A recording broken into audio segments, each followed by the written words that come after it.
Welcome to the Commonwealth Club and Humanities West. So tonight, we have our program on the 250th anniversary of the Declaration of Independence.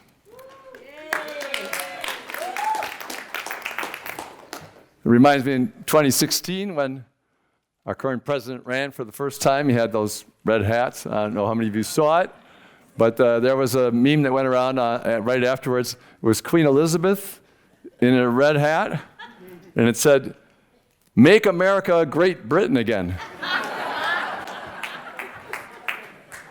That was pretty darn clever. I'm not sure they really want us back. But here we are, 250 years, one quarter of a millennium of experience with our democracy, well, our republic, we should call it. And why do we celebrate this so much? Well, I think there's a very good reason for us to celebrate that we've made a democracy republic last for 250 years. Now, certainly not perfect, but we certainly have done something different. And I think that's why we celebrate, because if you really look at human history, at least 95% of all human institutions that we know about in the last 5,000 years have been run basically like the mafia. Some kind of authoritarian control, some kind of, people have no say in what happens to their lives at all. Whether it's one form of slavery or another, there's a lot of, you can have, of course, the company town where you really have very little say in what you do either. So there's lots of ways of doing this. But we said, why don't we try something different? And they're a bunch of young guys. I mean, so like they were the age of people who start Silicon Valley companies, right? And we know how many of those startups have lasted. What's the percentage of startups that kept going? And we had a speaker here a couple of years ago that wrote a book on how almost all the founders despaired by 15 years or 20 years into the thing that this experiment would ever last at all. So we made it last. And it's true that authoritarianism is getting a little more popular again, not just here, but in all around the world. And it's kind of interesting because at heart, we're almost all authoritarians, right? We all want the world to be exactly the way we want it to be. I gave a lecture here in 2004, not in this room, obviously, in 2004 at the Commonwealth Club, right after the election. And I said, do we really believe in democracy? Do we really believe in democracy? No? Here we are, we're doing it all the time. I said, so we just had this election. How many of you have had an emotional reaction to the election? It was when George W. Bush just snuck by. And said, how many had an emotional reaction to this? And everybody raised their hands. And I said, so how many of you, about 60 people, how many of you were delighted in the results? This is San Francisco, right? How many do you think? 3. So 3 in the front row, and they were all in the front row. I thought that was interesting. 3 in the front row were all delighted. And I said, well, why were you so delighted in this election? And they said, well, because I'm a Republican and the Republican won. That was the bottom line. And I said, so I take it the rest of you didn't have a delighted reaction, but you had an emotional reaction. Yeah. So I said, so how did you feel about it? Oh, I'm really sad, I'm depressed, all those kind of negative emotions. And I said, okay, that's very interesting. So how many people here had this emotional reaction? They said, well, my guy didn't win, but the majority of voters got their way, and so that made me happy that I live in a democracy. And everybody said, that never happens. And I said, that's the answer to the question, do we really believe in democracy? Because if we really believed in it, that would be our emotional reaction to it. So we're all kind of authoritarians at heart. And the funny thing is that life really is a democracy in substance. There are billions of us, humans, and quite literally quintillions of other minds on this planet. Everybody living their life exactly the way they want to. They make their own decisions. All those minds making their own decisions. That's one way of looking at life as being a democracy on our planet. And the great irony is the vast majority of those minds prefer to be an insect. I really don't understand that, but that's what it is. So it's really hard maybe to understand what other people's choices are in life. But whenever you wonder about their choices of people that you think, how could they possibly choose that to live their life? Just remember that there are quintillions of insects. And you'll probably say, well, at least they're human, or at least they're semi-human, or whatever, a little bit more like me. So there's that element of it. But we try to present ourselves and try to think that we are in favor of our democracy, and basically we are. Even if we emotionally don't react, our minds are in favor of it. Our intellects are saying, yeah, that's a better way of doing things. But I think we have a reason to be proud after 250 years that it's sort of working, that we have made a lot of progress. People who are our age, the baby boomers, my age, I should say, baby boomers, everyone sort of despairs that all kinds of progress that they wanted to happen in the 60s didn't happen. But, women are in a very different situation than they used to be professionally, et cetera. The majority of college students and professional college students, that didn't happen before. My mother was valedictorian of her high school class and didn't even go to college. Because her brothers were supposed to do that. That kind of thing. That has changed tremendously in people's minds. And it'd be very hard to go back after all that evidence, since we're a scientific, society. We have that data. Now, anybody that says, and, if you scour the internet, you don't even scour the internet, there are a few people who are right now saying maybe the women should go back in the home and not work anymore and not go to school and all that kind of stuff. But after the 20th century, the only people that can do that are the same people that joined the Flat Earth Society. Yes, I think it really is flat. I think everything else is fooling us. No women ever went to college, and they never could possibly, et cetera, et cetera. You really have to be blind to take that. And, blind faith is a popular thing too. So we don't have to worry too much about it, though. So lots of progress has been made, and I think we should at least focus, when we're celebrating what we've done, the progress, even if there's a little retrograde motion every once in a while. So I wanted to see a little bit of how bright liberty's light still shines. And I happened to be in New York yesterday, and as I was flying home, I thought, well, let me take the 10,000-foot viewpoint and say, out the window of my airplane, you see the miasma of our current culture. You can't see very clearly, but, liberty is out there.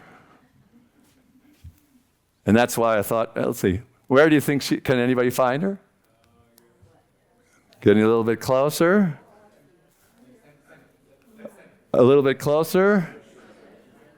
Not very clear, very foggy, but she's there. Let's not worry.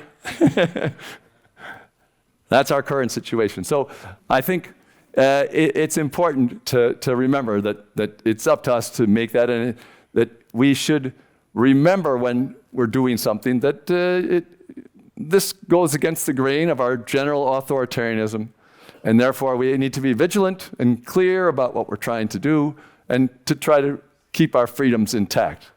And there's plenty of evidence that lots of people are going to put in that effort to make that happen over the next couple of years. I don't think we shouldn't worry, but we should remain vigilant. But in addition to thinking that, I think you also, it sort of reflects on something that I've said many times, probably at different lectures, but in our long pursuit of democracy and freedom,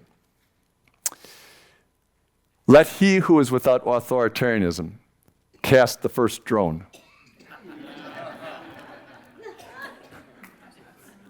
So tonight we have two great speakers, and I would like to say that I signed them up more than a year ago to make sure that they'd be available for our program here tonight, because I knew they'd both be in great demand. So we have Carolyn Winter, chair of the history department at Stanford, the author of books on the Enlightenment, how the Enlightenment influenced our founders.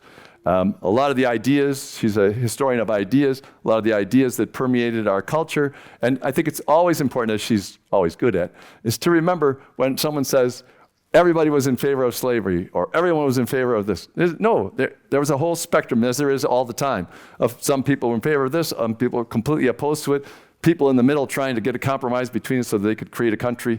It's the only rational way to look at how things go, and also to have a pretty good idea about how we can move forward, because each of those voices, no matter how loud they are, is only representing a minority of what's going on. And we also have Edward Larson. He teaches at Pepperdine University. He's the Pulitzer Prize-winning author in 1998 of Summer for the Gods, which is about the Scopes trial. And he has written many other books on, and he's spoken here for me many times before. He's written on Washington. He's written on the early years. He's written on the influence of this idea about slavery. So we have two top speakers here tonight. I'm sure you'll enjoy it. Thank you very much for coming, and we'll start with Carolyn.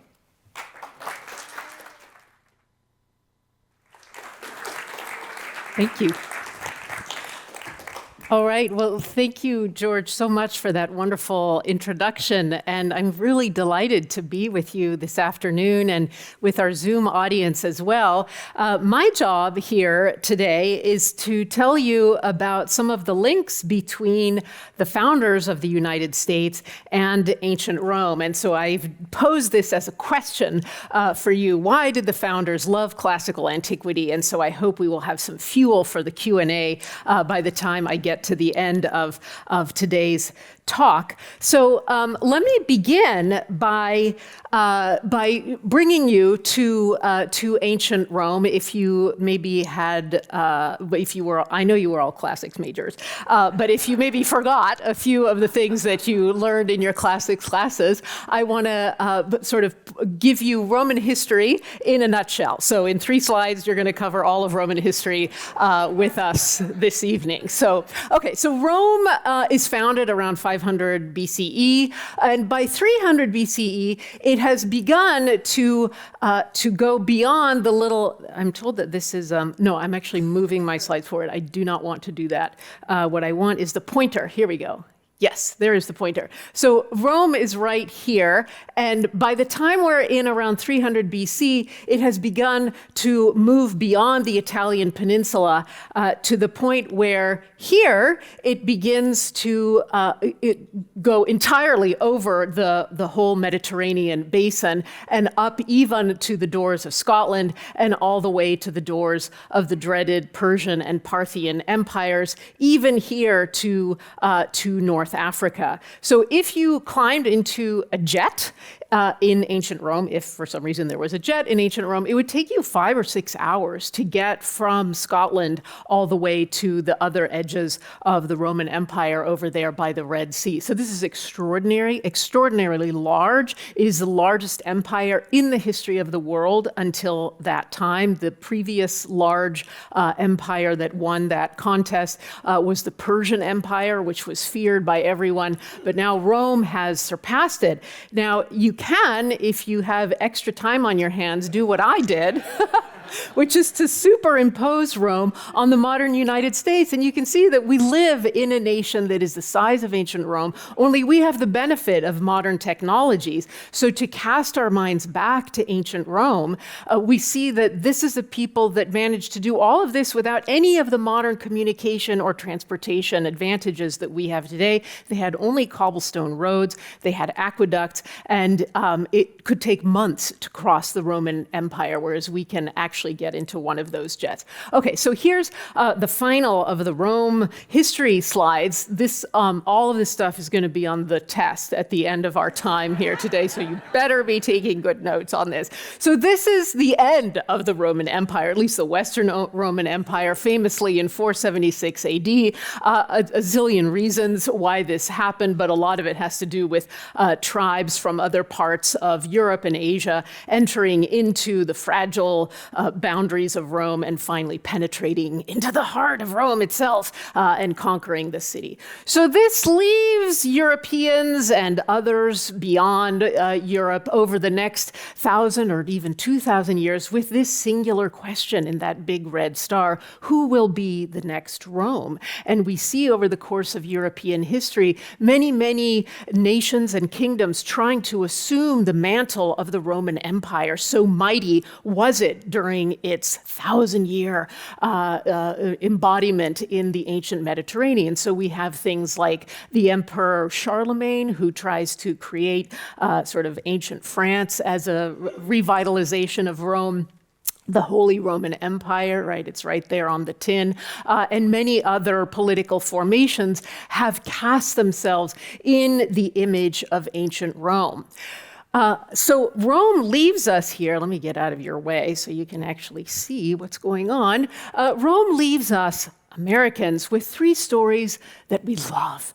One is of rise, one is of fall, and the last one is redemption. Will we rise again? So what I'm going to do with you today is to take you through the rise of Rome and how Americans during the founding era imagined that, and that's going to take us into the Republican period.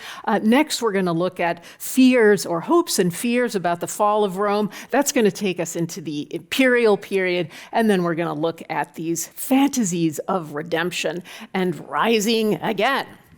But first, we're going to have a little bit of fun together at the expense of some of our recent politicians. And even though we're in San Francisco, which George has kindly reminded us here, this is intended as a totally nonpartisan look at some of our recent politicians. So I'm picking on everybody equally, so nobody is safe. Okay, so let's first start with President Obama. Now, you may have been watching at the Democratic National Convention in Denver, Colorado in 2008, and maybe you noticed, because I did, that he accepted the nomination in a Greek temple. Because as we all know, the last readout of the Greeks was in Denver, Colorado.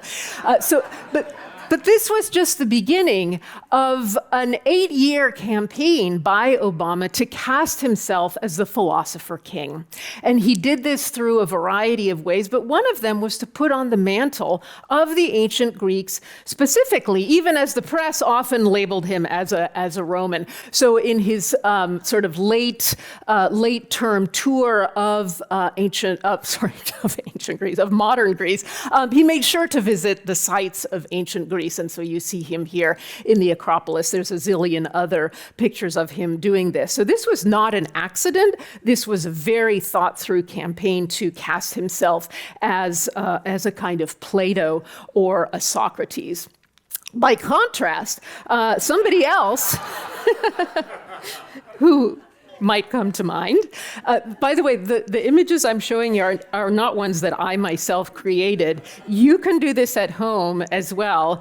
I simply typed into Google something along the lines of Donald Trump, ancient Rome, or Donald Trump, Roman emperor, and you get stuff like this. So there's people out there who make things like this. So this is one of the things that came up. This was actually during his first term. So here he is as a kind of Julius Caesar holding his own book.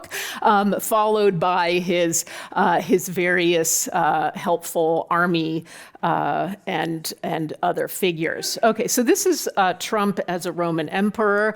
Here's another one that I found on the internet. This was also during his first term. Remember the wall? Like, the wall is no longer a thing. But when it was, he was cast as the Emperor Hadrian with orange hair, building that helpful wall, which still stands sometimes today between Britannia and the scary Caledonians or Scots up there beyond the wall. So he's saying, I will build a great wall, and nobody builds walls better than me, believe me. So you can see that ancient Rome is, and to a certain extent as well, ancient Greece is still very much part of our national self-identification today, whether it's good or whether it's bad. Even though this was a place that is over 3,000 miles away, and 2,500 years ago, there is something about Rome that Americans have been captivated by since the founding era. It's kind of a May-December romance. You know, the youngest nation, the youngest republic in the world in 1776, and the most ancient empire in the history of the world, looking at each other and being in a dialogue that we continue today. So let's start with the first part of Roman history. This is around the first 500 years of ancient Roman history, what is called the Republican period, when Rome had, the first Romans around 500 BC had thrown off their kings, and they had established a senate and a people that sort of governed together. So that's called the Republic, and the founders were completely infatuated with the ancient Roman Republic. This is what my students learn to call Winterer's handy-dandy guide to something. And I make a lot of these things. They're really helpful for the test, and they're also helpful for distilling complicated ideas into a simple format. If you like this, take a picture of it. It's not copyrighted, whatever you want to do. So why do the American founders love the Roman Republic? Well, they loved it for all the reasons that appear over there on the left-hand side of your screen. They had this idea of what they called civic virtue. And by virtue, they didn't mean what we mean today often when we use the word virtue, which is something more like sexual virtue. That's thanks to the Victorians in the 19th century. We have their meaning of the term. The founders, by contrast, used the ancient Roman idea of virtue, which descends from the word vir, V-I-R, which means man or male, like virile, right, in Latin. And so their idea was that the person who had civic virtue gave their sense of responsibility to things of the state. So they did not think of themselves first. They thought of serving Rome first. So country above self. They loved that they had a republic. Their greatest fear was to have the return of the kings. They were very proud of SPQR, the Senate and People of Rome, which is still on the manhole covers in Rome today, if you go and look. And they thought that the biggest guarantors of that civic virtue that would literally like hold up the republic, right, like pillars, was farming and the simple virtues of the person who tills the land, which feeds the people, which upholds the republic, and which doesn't require a lot of fancy gewgaws and things. You just need your plow and you need your farm, and that's what makes you a good person. So they had as their heroes the heroes of the Roman Republic, people like Brutus, who had stabbed Caesar in the back when he crossed the Rubicon with his army and tried to establish himself as a kind of new king of Rome. And they loved Cato, one of the great sort of senators in ancient Rome who held up the virtues of the Republic. Now, what they feared, our American founders, was all the stuff on the right-hand side of the screen. This is like the Darth Vader side, right? And I always tell my students that actually Star Wars is a kind of American Revolution of this kind, but put into outer space, right? Luke Skywalker is over here, Darth Vader is over here. It's a reenactment of the American Revolution in kind of slightly Roman, slightly American terms. So they think that and they're often thinking of the British over here, right? Our American revolutionaries, as well as the Romans. That civic vice is the kind of thing that's going to bring down the Republic. It's just thinking of yourself all the time and enriching your own own self and your cronies. They associate this with the British Empire, which has begun this lamentable taxation regime that they are opposed to.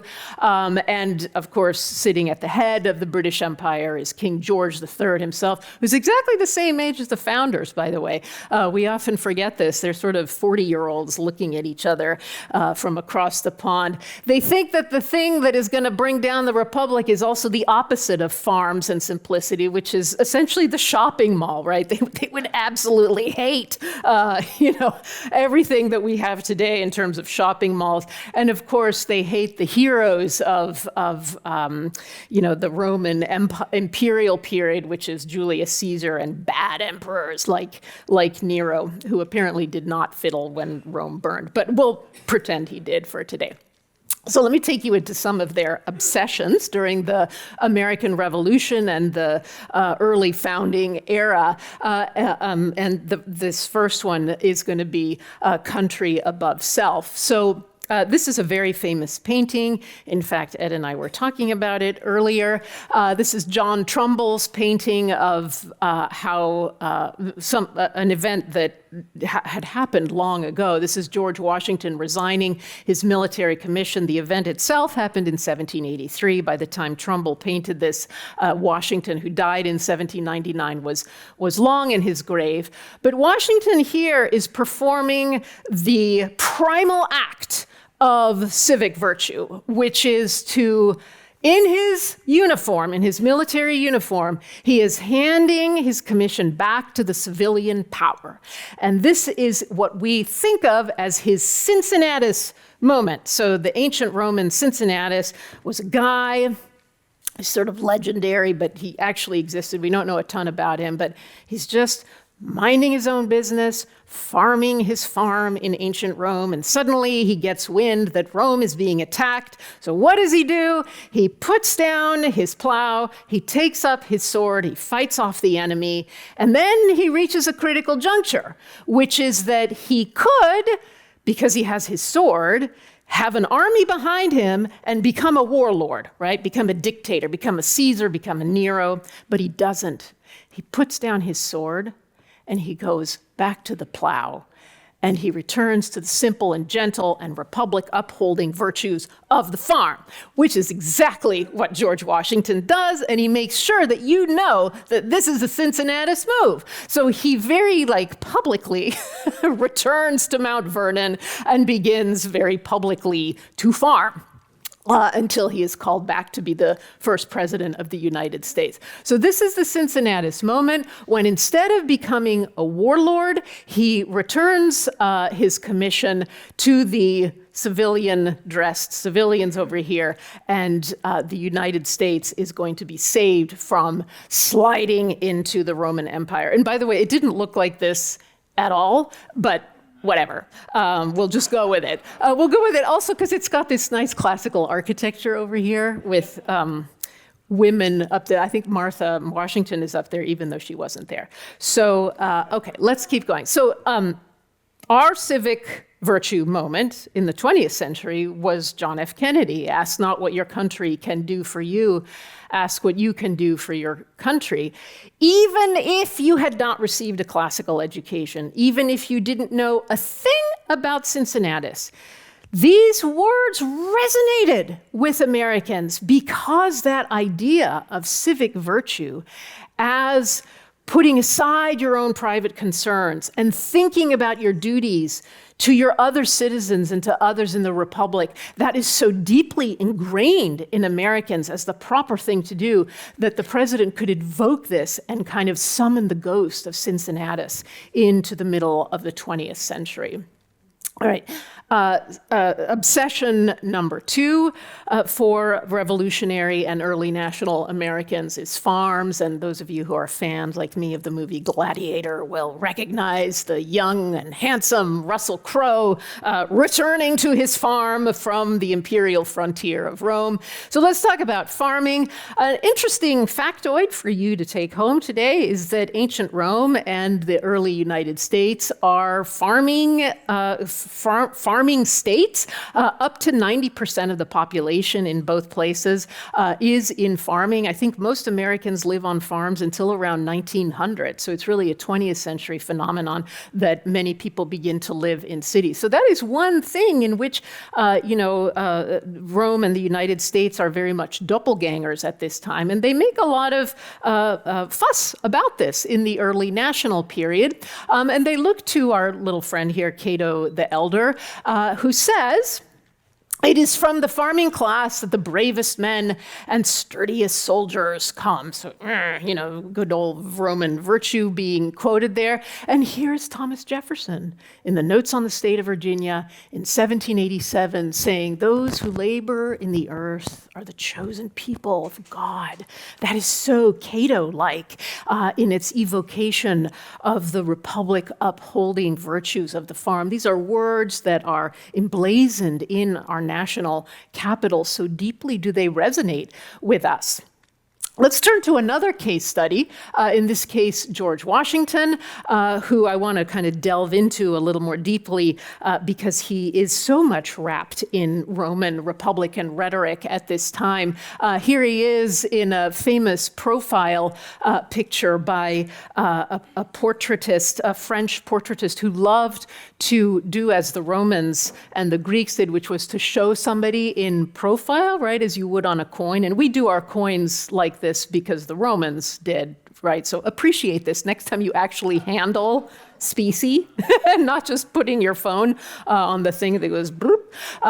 So here's, so it's a guy named Saint-Mémin, and he paints, he engraves George Washington here in profile. And what the Romans thought was that if you saw somebody's profile, you could get a sense of their character. And they believed this also in the late 18th century. They actually developed a machine called a physiognotrace that precisely traces your profile. No improvements, even if you want them, right? And the idea here is that we can see George Washington's profile, and we can see his deep into his character just by looking at that profile. But he's also been dolled up here as an ancient Roman. He has the wreath of laurels of the conquering hero. And it goes on. So you may know that George Washington was not born into the tippy top of the Virginia aristocracy, and he always felt this lack, that he was sort of on the make, but also kind of on the outside. He's one of the founders, like Benjamin Franklin, that does not go to college, and he does not get a Greek and Latin education as a young man formally in school. So he spends a lot of his life kind of trying to make up for that, because he's surrounded by people like James Madison and Thomas Jefferson and John Adams, who are sort of like, I can read and write Greek and Latin, and they make a big show of it. So he feels bad about himself in that regard. So he reads a very famous play that none of you will have ever heard of, and you shouldn't feel bad at all about this, because it's one of, some pieces of literature stay with us, like Shakespeare, but sadly, Addison's Cato, written in 1713, has fallen out of the repertoire of plays that we read today. But everybody read it in the 18th century, and it was a kind of updating of the life of Cato for the modern period in the 18th century. And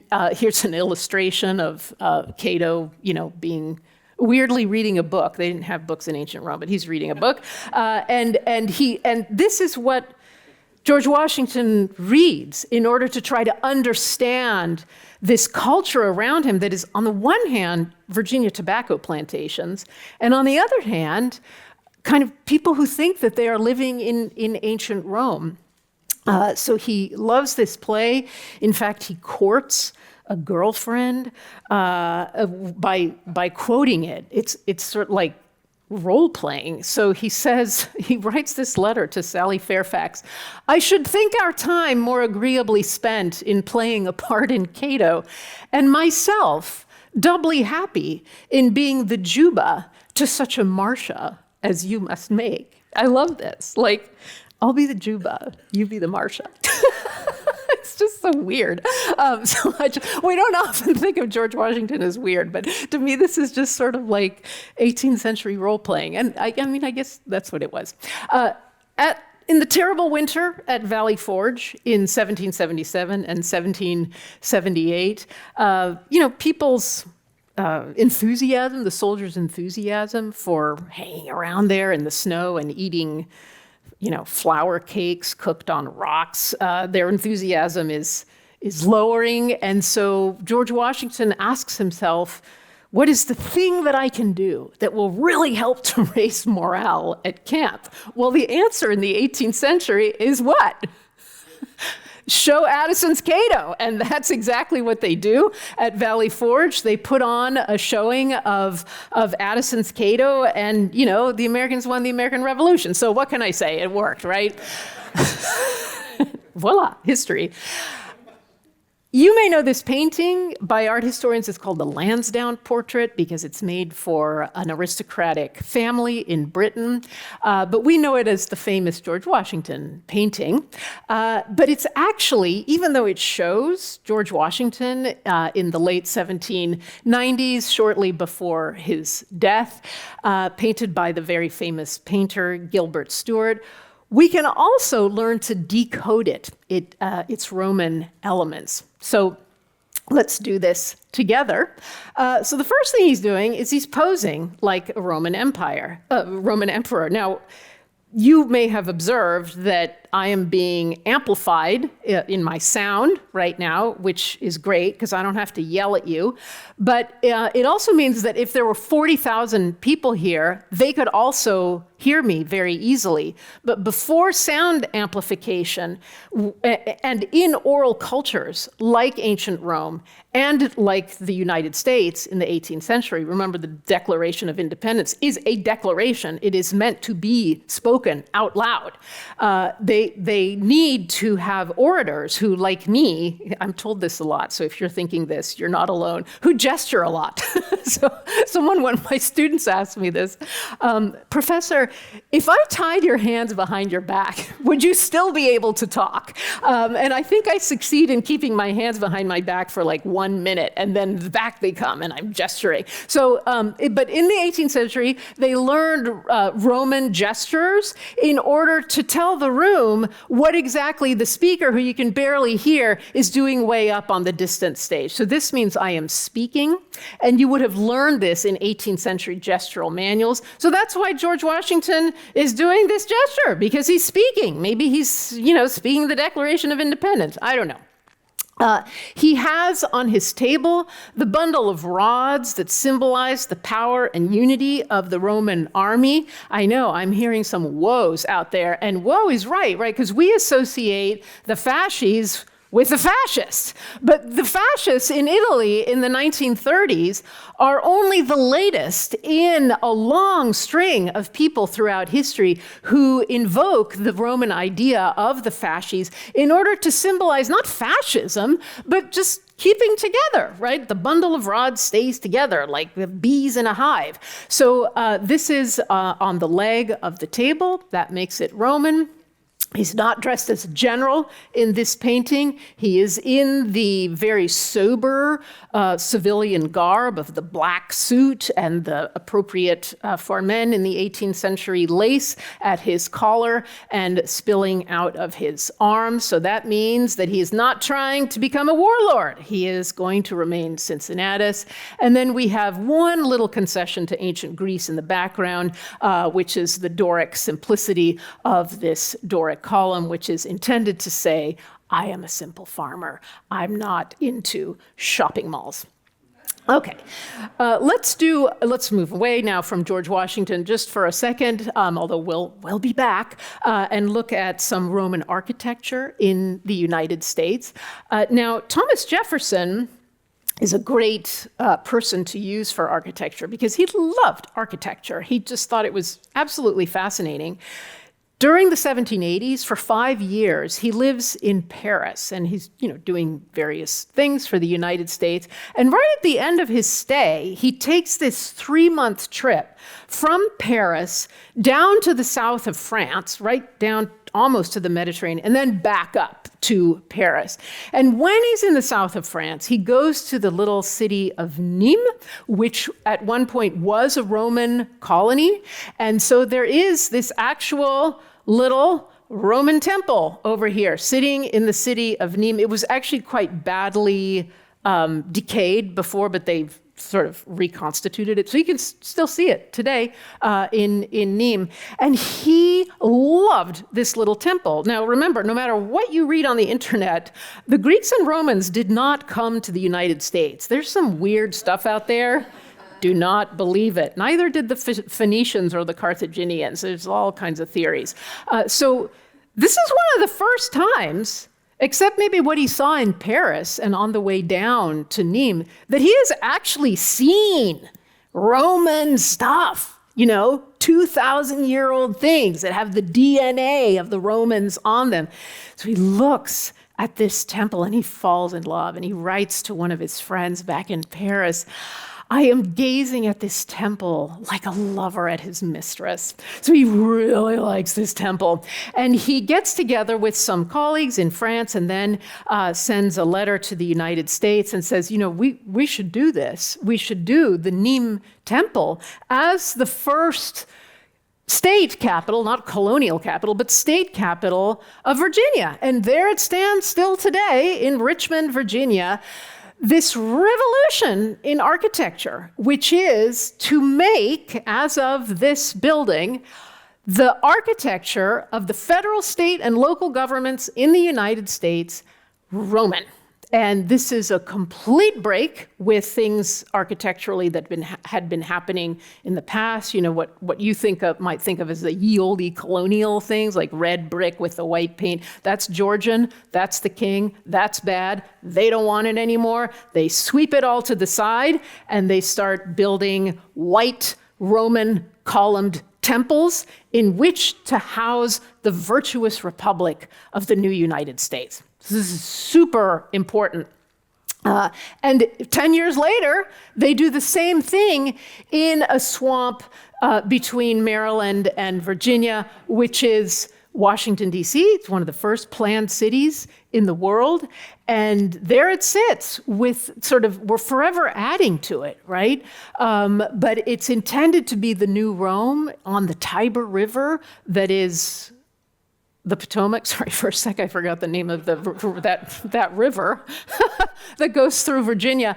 And you can see the various Roman elements. Much, much more can be said about the architecture of Washington, D.C., but it is a deliberate, essentially stage setting for this very, very young nation to legitimize itself in the eyes of the world. These, ancient monarchies like France and Spain who are like, show us how long you're going to last, you little republic. There. They say, no, look, we're the new Rome. We have these incredible buildings here, and they're not ruined like your buildings. Ours are new. So they also thought about slavery, both in ancient Rome and ancient Greece as well, and in the United States. So let me just do another winter handy-dandy guide for you here. Ancient Roman slavery appears on the left.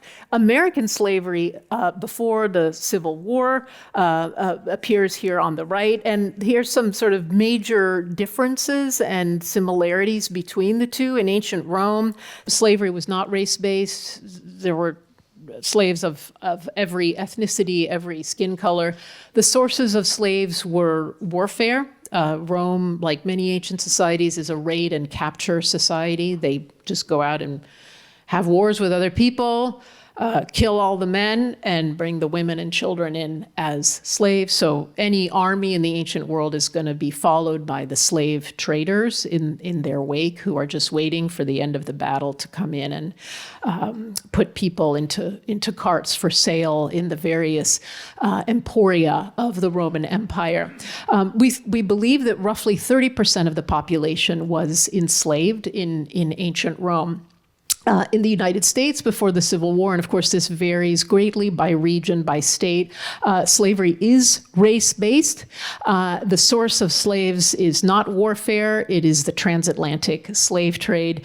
But just like in ancient Rome and in ancient Greece, roughly 30% of the population is enslaved. That declines to nearly zero in the northern states after the revolution, and that can go up to as much as 55%, 60% in states like Mississippi and South Carolina, even more in the Caribbean colonies of Britain, France, and Spain, which did not become part of the United States, but many of them are up to 90% slave for their population. So, they have slavery on their minds in the revolutionary era, and they look to ancient Rome to try to understand it, to legitimize it, to hide it. They're doing all kinds of psychological maneuvers to sort of cope with slavery in the 18th century. And Rome is one of those coping mechanism. So we're going to look at George Washington again.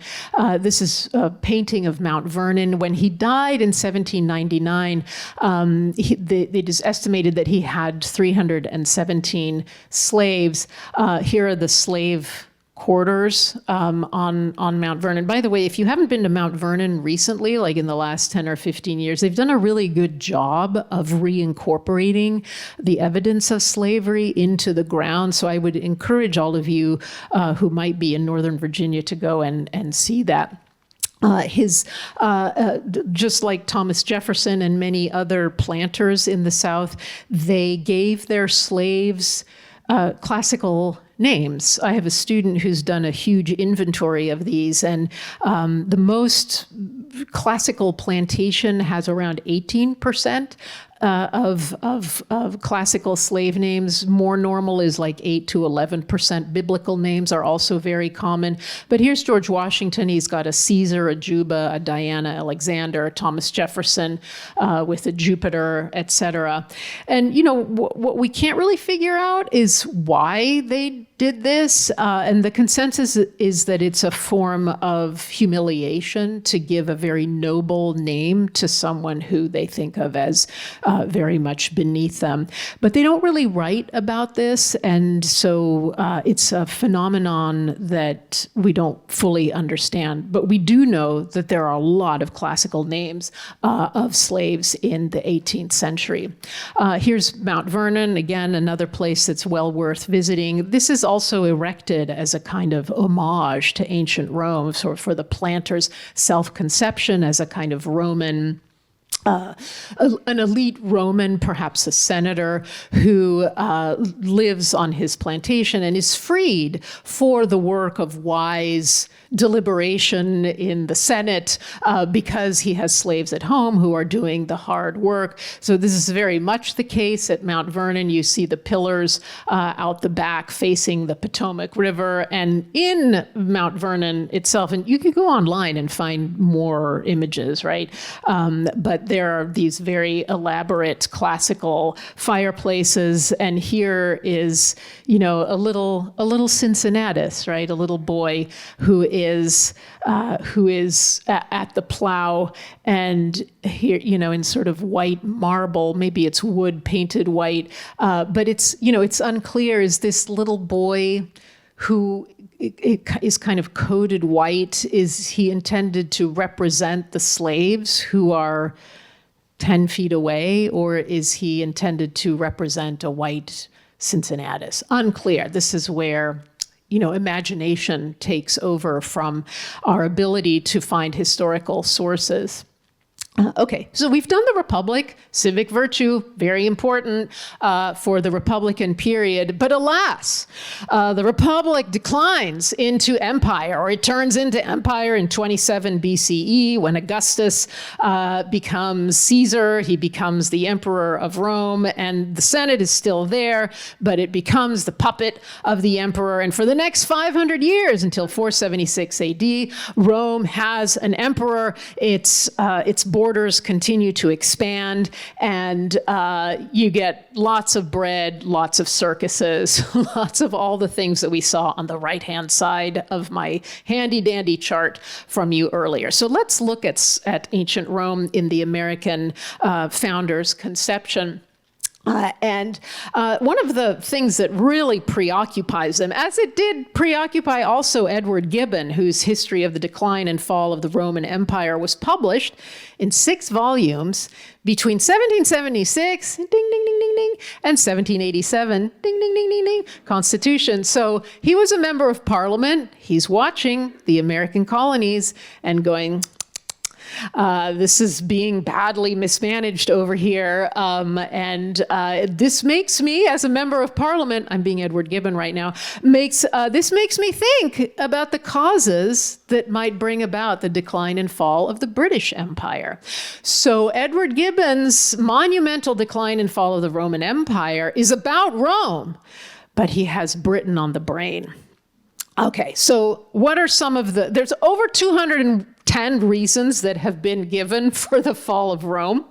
One of them is lead poisoning, that the pipes in Rome had lead and the leaders drank the leaded water and they all became feeble-minded.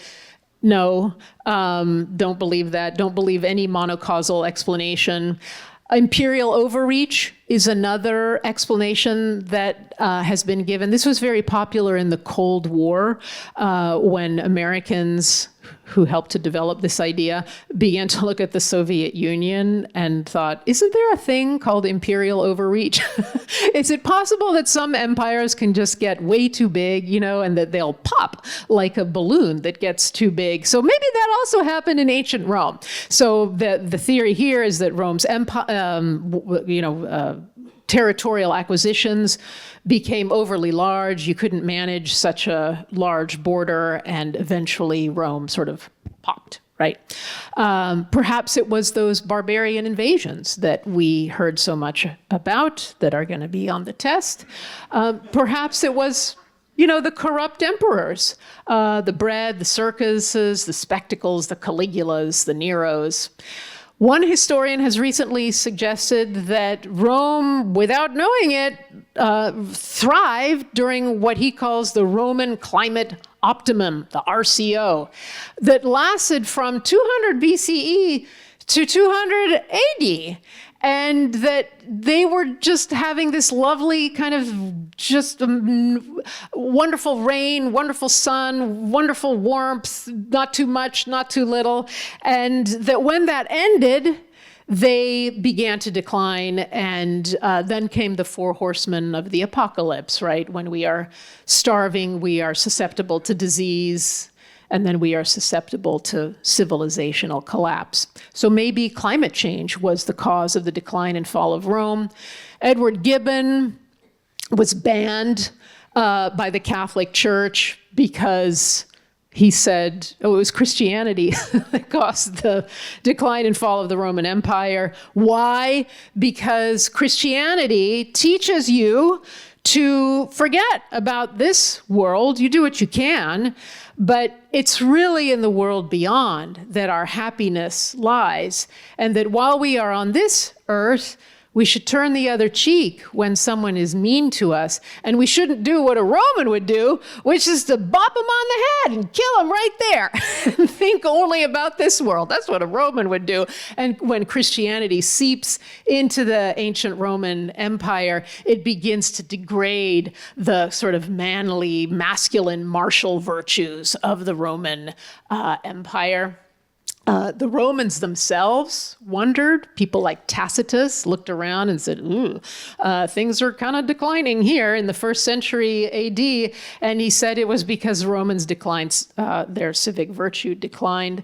One of my jobs as a teacher is, I tell this to my students, it's not to fill your head with facts, but it's to give you concepts that you can, as one of my husband's barbers used to say, I cut, you comb how you like. So I give you the concept, you comb how you like. So maybe Gibbon has given us a category error. Maybe empires don't decline and fall. Maybe civilizations merely transform, and that we would do better as analysts of states throughout history, not to fill them with our own moral judgments. Oh, we're declining, we're falling, we're rising. Maybe that's just us. And instead, we should look for transformations, right? Well, maybe what was so great about the 5th and 6th century AD after the fall of Rome? And we can think of some really interesting changes that were happening in what Petrarch called the Dark Ages, right? The 1,000 years between the fall of Rome and his era, the Renaissance, the revival of ancient classical cultures. Let me conclude with a few slides that are heavily moralizing, but not moralizing by me, moralizing by an early Victorian, Thomas Cole, in his 5 canvas Course of Empire series that he painted in the 1830s, just when the United States was kind of reaching the Pacific Ocean, if not in actual states, although that was close, then in aspiration. They are soon to fight the Mexican War in the late 1840s. They are becoming a continental power. And this worries Thomas Cole. If the name is familiar, it's because he's the founder of the Hudson River School of Paintings. You know, the beautiful landscapes. That's Thomas Cole. So he paints this series of 5 canvases, and they're all in the same place. So you'll see, I'll show you in the first canvas, and I know you're saying, gosh, just get there. I want to see the canvas. We'll get there. But I got to talk to you first. So there's a little mountain in the back with a little rock at the top, and that's our friend. That's kind of the pin that's anchoring us. But we're moving through time. So he's showing a society through 5 stages of time. But he never tells us what society he's showing. He doesn't say, this is the United States and this is an allegory. And he doesn't say, this is ancient Rome. I'm painting pictures of antiquity. He's an artist. He suggests. He cuts. We comb how we like. So remember that as I show you these 5 canvases. Okay, the first one is called The Savage State. And here we are in a savage state. Here's our friend, the mountain, over here. And here is what the Victorians like Thomas Cole would call a savage, right? Sort of somebody who is wearing a skin and has a beard, he's unshaven, and he's running after a deer that you can't see here, but the deer is sort of like down here somewhere. There are some sort of triangular dwellings in the far right. There's a storm. The jungly forest is unkempt. So this is what he thinks of as the savage state. Then we stay in the same place, right? We have just moved through time. So here's our friend, the mountain with the rock on top. But look, the forest has been tamed. It has been tamed into this delightful bower that you see in the background. There is a shepherd tending sheep. There is what looks like a bocce ball game going on here in front. There's lovers gambling in the forest. Somehow Stonehenge is here, question mark, and Mount Olympus, another question mark. It's a beautiful day, right? And the water is calm, blah, blah, blah. This is actually what Thomas Jefferson envisioned when he bought Louisiana. The Louisiana territory doubled the size of the United States overnight in 1803. And it's not just the state of Louisiana, right? It's like the whole Midwest and then some. And what he wanted was to have a nation of farms. Why? Because farms create civic virtue, which upholds the republic. So they would move through space and create all of these farms to the west. And they would stay like this forever in Jefferson's mindset. But no, we're in the same place, but we can hardly see our little friend, the mountain, right? Poor little mountain. There he is, or she, or it.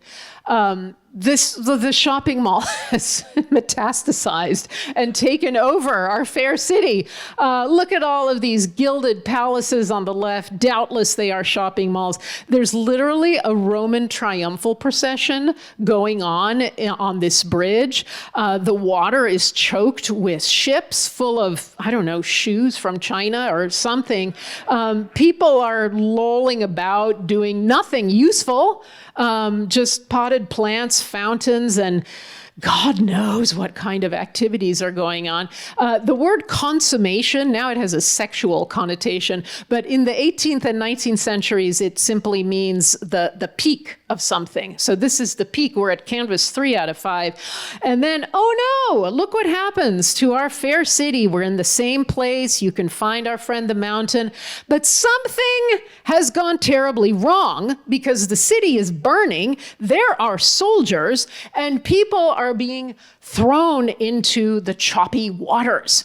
So what Cole does not tell us, because he is an artist and he cuts and we comb, is whether the problem came from within because of a decline of civic virtue that made the Republic weak and prey to outside invasion, or perhaps internal insurrection, or if some marauding band of outsiders came in and attacked the city. He doesn't tell us this. He just tells us that there is destruction. And he leaves us with this very haunting final canvas, desolation. It's the only one in the middle of the night. The moon rises over a ruined city. This is my students' favorite one, because they're all romantics, right? They've been reading John Muir, and they're like, I love the nature. But there's a mother bird. You can't see it on this slide. Where's my little thing? There's a mother bird at the top of the column, and she's sitting on a little clutch of eggs, as if to say life will return, right? My students' favorite assignment is when I ask them, paint or write canvas number 6. What happens next? Is there redemption? Where do we go from here? What happened? Where did everybody go? I want to leave you with a final slide, because the photographers of 9/11 are like Thomas Cole. They are not preachers.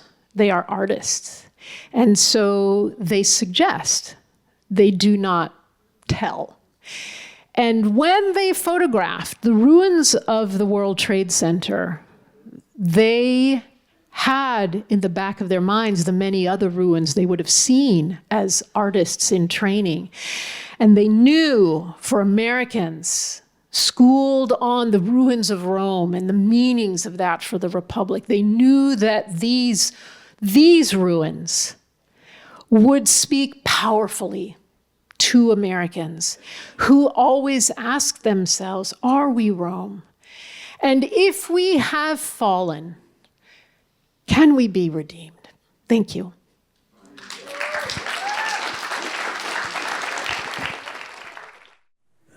The meaning of 1776. By way of explanation, I took on the project of writing this book, which came out within the past year, in 2023, as I began thinking about the coming of the 250th anniversary of that fabled year, 1776, and I managed to persuade my editor at W.W. Norton to back it.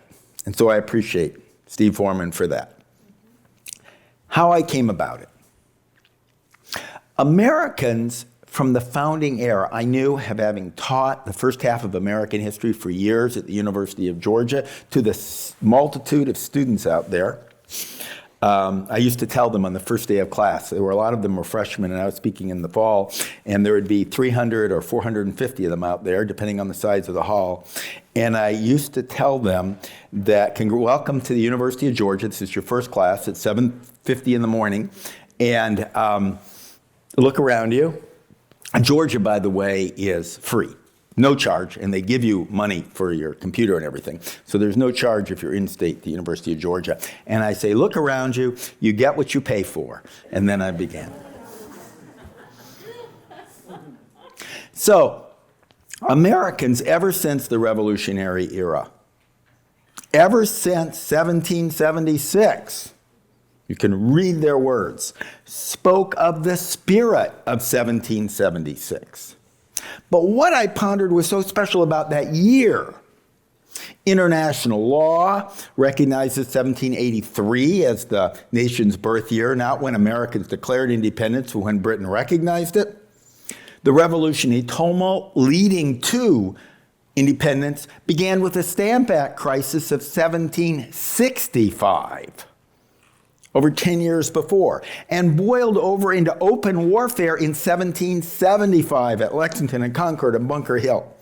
Why not the spirit of 1775 or 1783? To understand that question, and there hadn't been a book dealing with that question. There are a lot of great books about the Declaration of Independence. Paulette Meyer has one. There's a new one out about one sentence in it by Walter Isaacson that's great. There are wonderful books about the Revolutionary War and why the Revolutionary War mattered. Gordon Wood. If you want to read about the military history of the Revolutionary War, Rich Atkinson, fabulous books. Love them all. But none of them focus on 1776. So to understand it, what I did is I scoured, I'm an intellectual historian, I scoured the record of that year, went chronologically, went through the newspapers. There were lots of newspapers back then, but we have a lot of them. They're available. The letters to the editor, the essays, the things published in the newspaper. I went through the resolutions and actions of the various state colonial assemblies. They become state assemblies. Went through the letters from the soldiers in the field, the letters of the leaders like Washington and Abigail Adams and John Adams. We have all their collected letters, Thomas Jefferson, Benjamin Franklin. Went through them chronologically, reading all of them through. So I'd read through January and then through February, trying to figure out what mattered to them then. And here's what I concluded. America's year of independence, and again, this is Bunker Hill, a year before, but not at Bunker Hill. The year of independence, 1776, began with virtually everyone living in these 13 North American colonies content to remain under royal rule so long as they enjoyed what they perceived as the basic rights of English subjects under the king. Rights and reconciliation was the mantra of 1775 and going back to 1765. By year's end, most Americans with a position on the subject favored separation from Britain. Liberty and independence became the cry. Now, although it was a year of basically scattered regional fighting, much that mattered in 1776 happened away from the front lines of combat. A balanced history of 1776 sheds light on what mattered to Americans then and its legacy thereafter. Not might makes right, but establishing representative governments and the rule of law. Now, the year did not see a fundamental change in the military contours of the fight for freedom. To repeat, the storied battles of Lexington and Concord and Bunker Hill occurred during the spring of 1775. The Second Continental Congress named George Washington to lead an American army besieging the British in Boston during June of 1775. Here's showing taking command of the American army. He got up there by July 3rd of 1775. The Second And the Continental Congress at that time adopted the Declaration of Causes and Necessity for Taking Up Arms against the British a month later. Again, all in 1775, not 1776. Even the American conception of liberty didn't really change in 1776. The individual rights declared in the new state constitutions of 1776, and basically all the states adopted them, echoed the Anglo-American rights demanded of Parliament in early petitions by the colonies and by Congress. Slavery did not end in any state in 1776. The status of women stayed much the same, and voting rights remained virtually unchanged. On the battlefield during 1776, patriots did drive the British from Boston and kept them out of Charleston, South Carolina, but they lost New York City. This is the landing at Kips Bay, painting at the time, by the British. They also lost Rhode Island and all of Canada when they were driven out at Quebec. On balance, despite a small but inspiring year-end victory at Trenton, the Americans ended 1776, the military campaign, on the military front, in a weaker position than they had begun. Losing the battles of Long Island and of Fort Washington in 1776 led thousands of American prisoners of war to die in British prison hulks in the East River, and the tattered remains of Washington's army huddled in Morristown, Virginia, down to a few hundred men, while the British army settled into comfortable winter quarters in New York City. The fighting that occurred during 1776 mattered mainly because it kept the Americans in the war.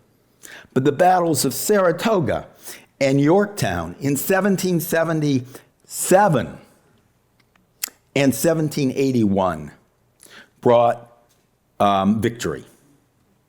What changed in 1776, why it mattered, was the rejection of patriots of monarchism, or the rule of man as they like to call it, and the embrace by them of constitutional republican governments, or the rule of law, we'll hear that word a lot of times, as the foundation for their liberty and their happiness. This required independence, they realized. In 1776, a rebellion for rights by subjects of the British king became a revolution for freedom by citizens of American states. Judging by their words and deeds, for the Americans in 1776, independence meant renouncing the British monarchy and establishing independent republican governments in the American states. Put simply, in the United States, the people, that was a phrase they used often, the people would reign and their elected representatives would rule through law. In 1776, but never before, the grievances that American colonists previously had lodged against Parliament, which was admitted political speech at the time, morphed into indictments of the king, which, under British law, was treason. It was not taxation without representation that was the problem, they now realized. That grievance was but the inevitable consequence of entrusting power in any one person other than the people, or through their, and this is a phrase you hear often, their freely, fairly, and frequently elected representatives. What I consider the 3 F's of 1776. Thomas Paine's Common Sense, the first widely read pamphlet proposing American independence, not rights, but independence, launched this idea in January of 1776. Damning royal rule, as I'm quoting, as the disgrace of human nature, Paine called for representative governments with frequent elections to assure their, and again his words, their fidelity to the public will. He baptized his arguments with biblical authority. Governments by kings, he wrote, was the most preposterous invention the devil ever set on foot for the promotion of idolatry. Near 3,000 years passed away from the Mosaic account of creation till the Jews, under a national delusion, requested a king. Till then, their form of government was a kind of republic administered by a judge. Good rhetoric, It became a common refrain in New England sermons. We can question its accuracy, but that was the history they learned. In July of 1776, as we all know, Congress made it official by affirming in the Declaration of Independence that governments derive their just power from the consent of the people, not from the divine right of kings, but the consent of the people, consent of the governed. The new state constitutions of 1776, and they all had to replace their old royal charters, which granted sovereignty to the king, with new constitutions. They institutionalized this concept, and I could read from any of them, but North Carolina's is as good as any. It captures the collective spirit with the opening line, the beginning line of Pennsylvania's Constitution of 1776. It begins, quote, "All political power is vested in and derived from the people only." That's radical. That's treasonous. It's radical words in a world where every country was under a monarch or some sort of authoritarian rule. Patriots in New York responded to the first public reading of the Declaration of Independence by toppling their city's larger-than-life-size statue of King George III. It was a gilded statue, like the ones we now see in Washington, D.C., but it was made of lead, and they melted down that statue to make musket balls to shoot at British troops. Comparing the words and deeds of 1775 with those of 1776 shows a profound shift in sentiment among the American people. Patriots have been asserting and in some cases fighting for their rights as British subjects since the Stamp Act crisis of 1765, which resulted from Parliament imposing taxes on unrepresented colonists. Parliament refused to back down from the bedrock principle expressed in the Declaration of Act of 1766 that, quote, "It hath," that is Parliament, "it hath and by right ought to have full power and authority to make all laws and statutes of sufficient force to bind the colonies and the people of America, subjects of the Crown of Great Britain, in all matters whatsoever." And yet there were no American representatives in that Parliament. And they sent troops to enforce its law in Patriot strongholds like Boston and Virginia.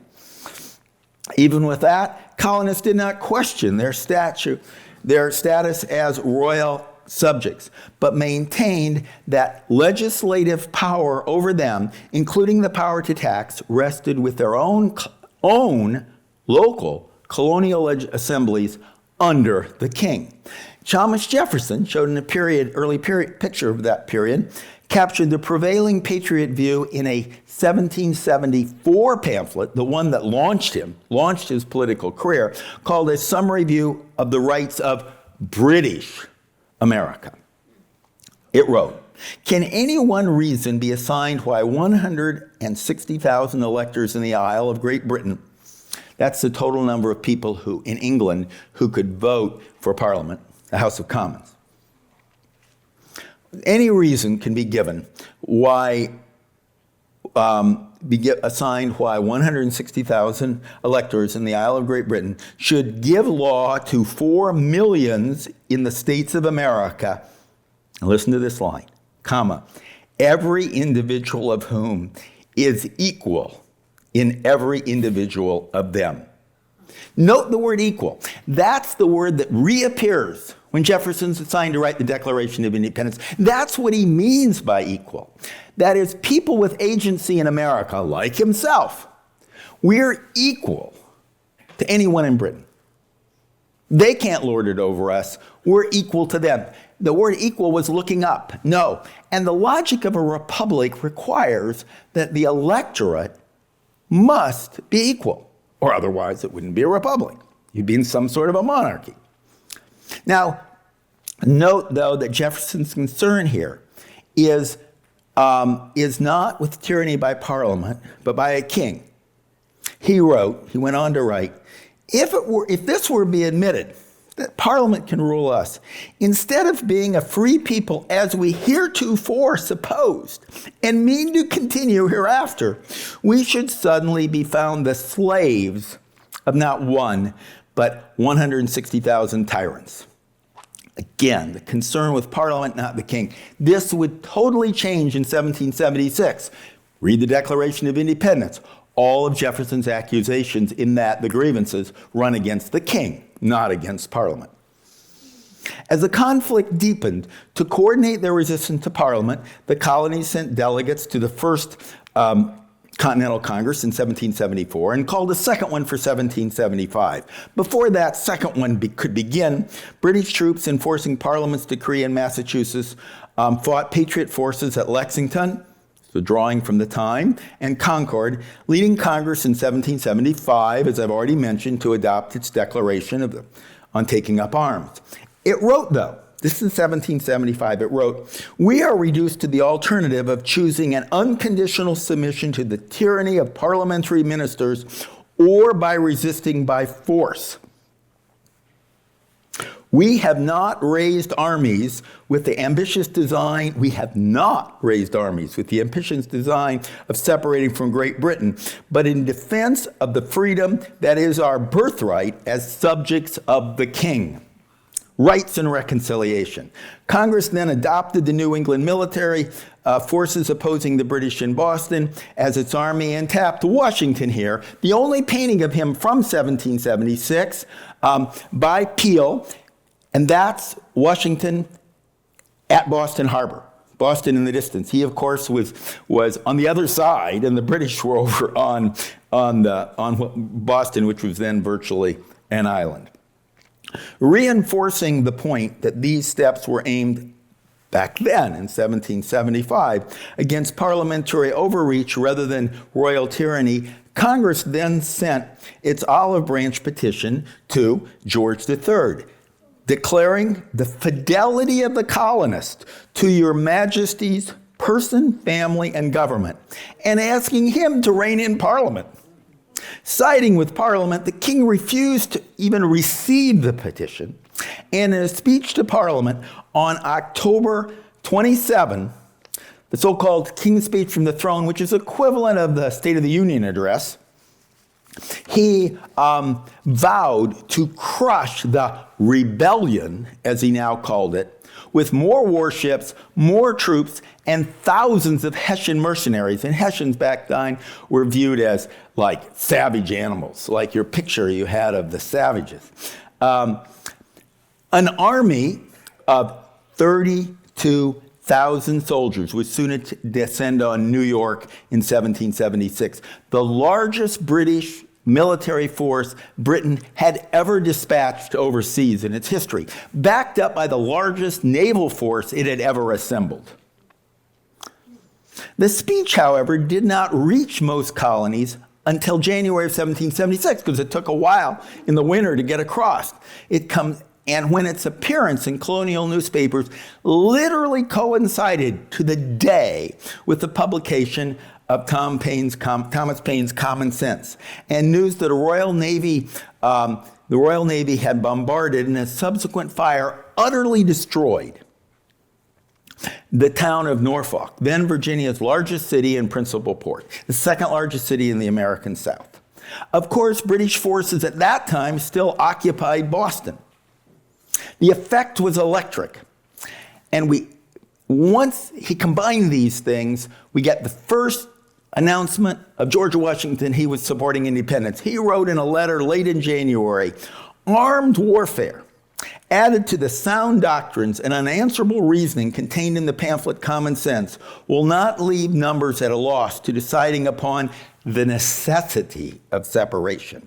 The spirit of 1776 in a nutshell, spawned by words and deeds, ideas and actions.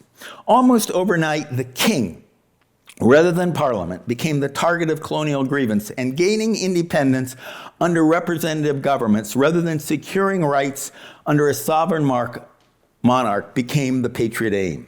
This was clear in Common Sense, which in weeks of its publication became the best-selling and most widely read pamphlet in its day. At a time when the leading American newspapers, and there were many of them, always had a circulation of under 5,000, over 100,000 copies of Common Sense flew off Patriot presses from Boston to Charleston, South Carolina.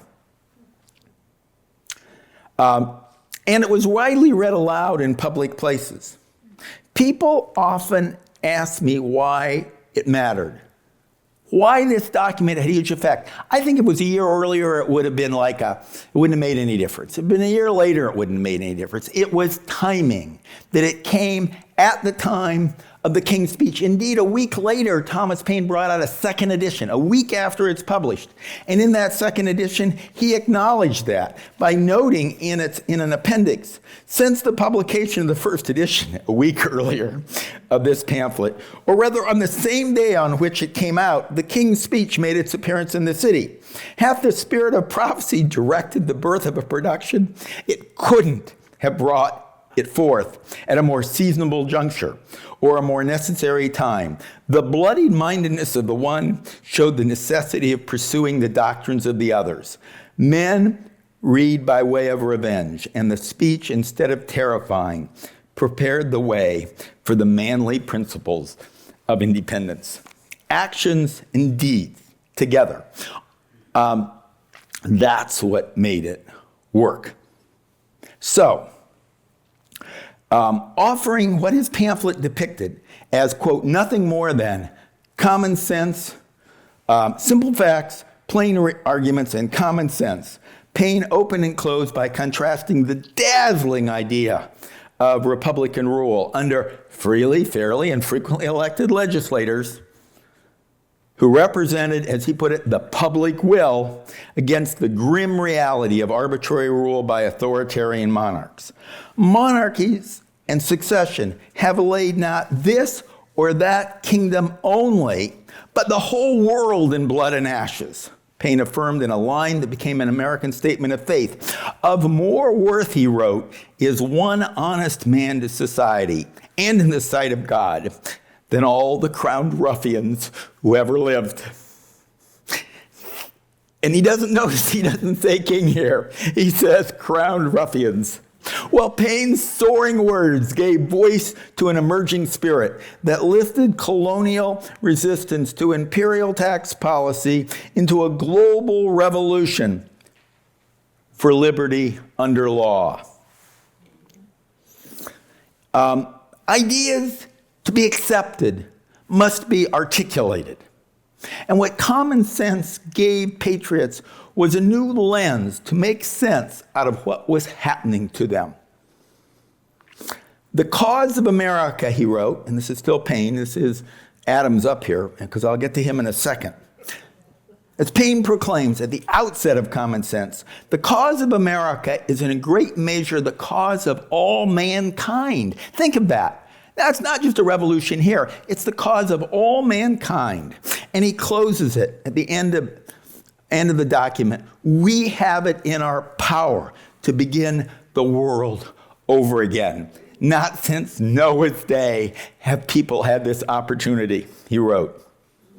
And in the 80-odd pages between them, Common Sense depicts liberty and security, his words, as the end of government. Liberty and security. Imagine a king saying, my purpose is to protect individual liberty. That wasn't the king's purpose. The king's purpose was to serve himself. And he outlines a republic as one calculated to advance, and I love the way he words this libertarian succinctness, to advance the, quote, I'm quoting here, advance the greatest, this is the goal of government, to advance the greatest sum of individual happiness with the least national expense. And assures readers that for that cause, Americans could prevail against all the force the British could muster. Liberty, life, liberty, and happiness stand as the founding ideals here, just as it would when Jefferson echoed them in the Declaration of Independence 6 months later. He wrote, "The will of a man is as much the law of the land in England as it is in France." Paine spit in defiance of George III. "In America, the law is king," he wrote in all capital letters. "For as in absolute governments, the king is law, so in free countries, the law ought to become king." This became the animating spirit of 1776, and why that year still matters. Rule of law, not rule by man. Now, John Adams soon advanced these themes in his preamble to Congress's resolution, adopted in May, 2 months before the Declaration of Independence, adopted by Congress in May, a resolution urging all the colonies to form new state constitutions. They were under colonial charters that put them under the sovereignty of the king. Get rid of that, write a new written constitution, a Republican constitution. And to back it up, he published a pamphlet summarizing his thoughts on how to structure those governments.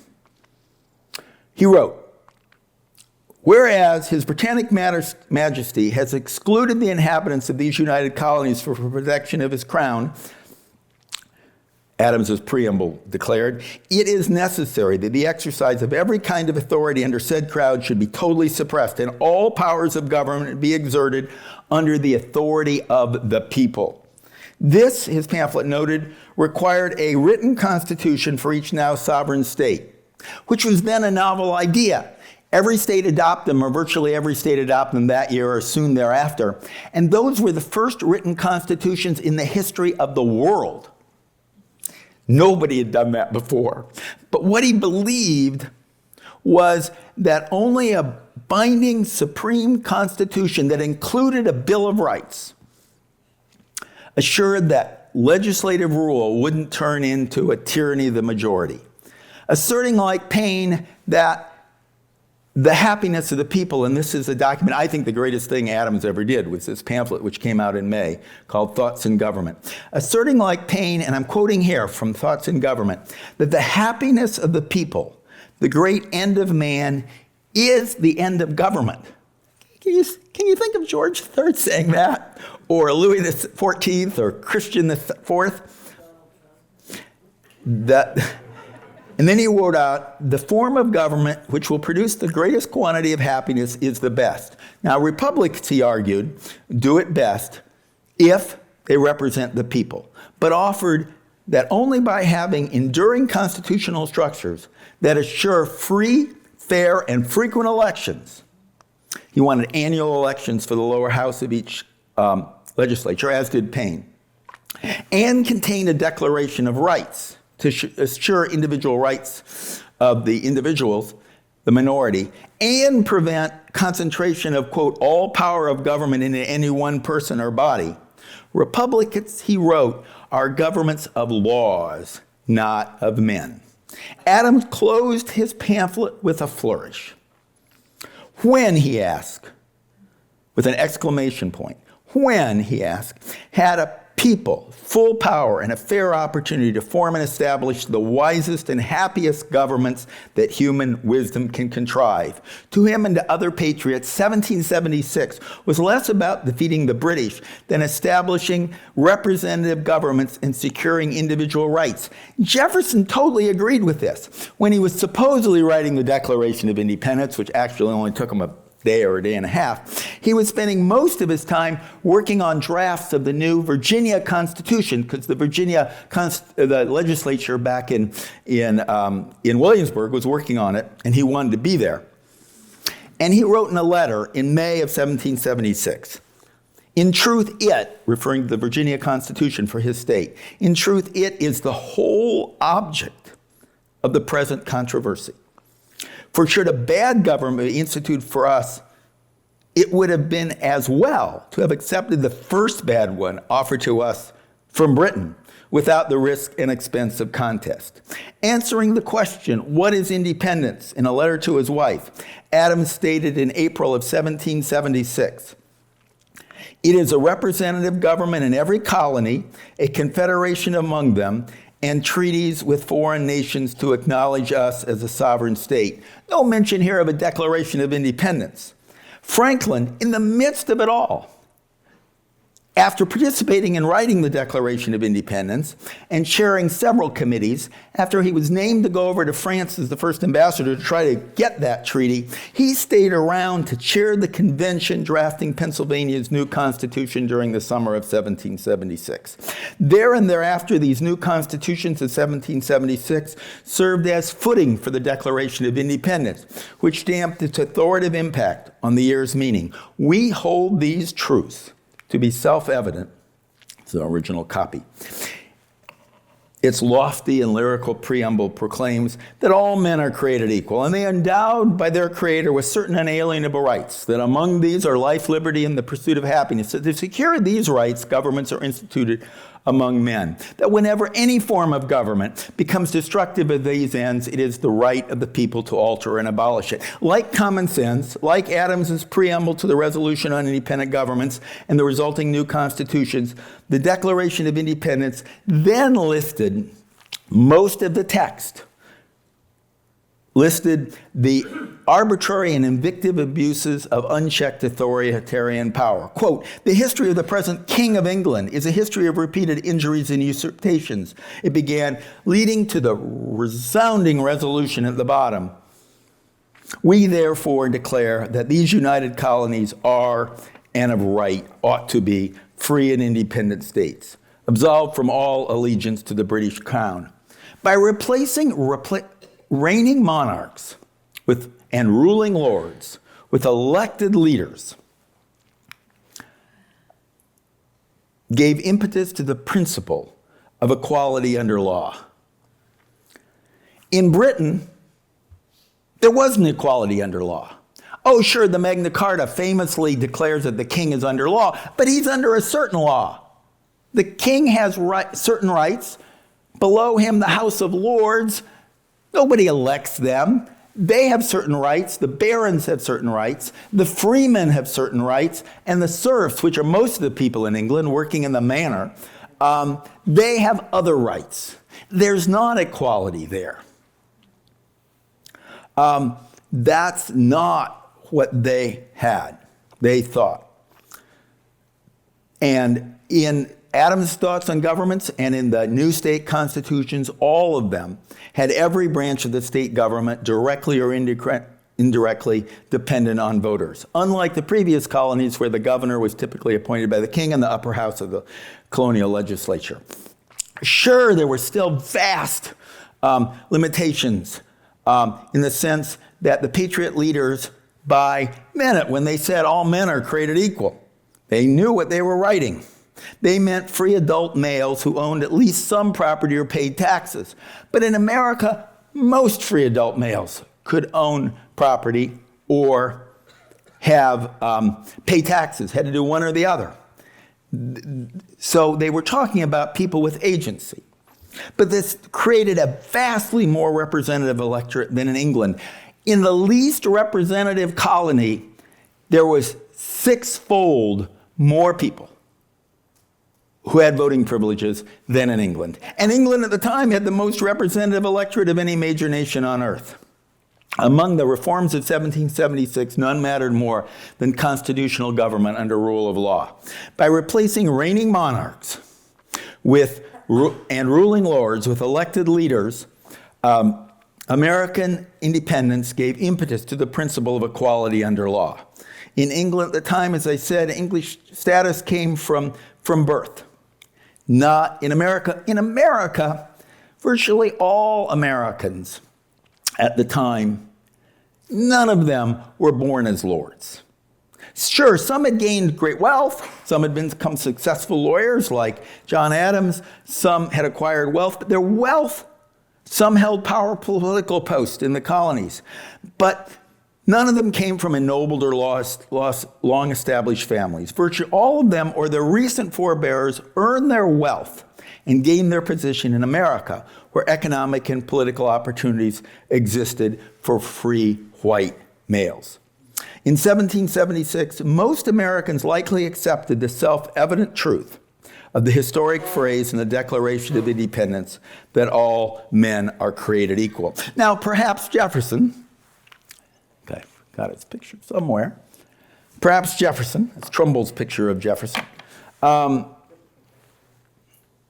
as suggested in his use of equality in the Summary Review 2 years earlier, and many other free white men took this phrase as proclaiming their equal creation with those once thought their British betters, without applying to those who they perceived as below them, who lacked agency.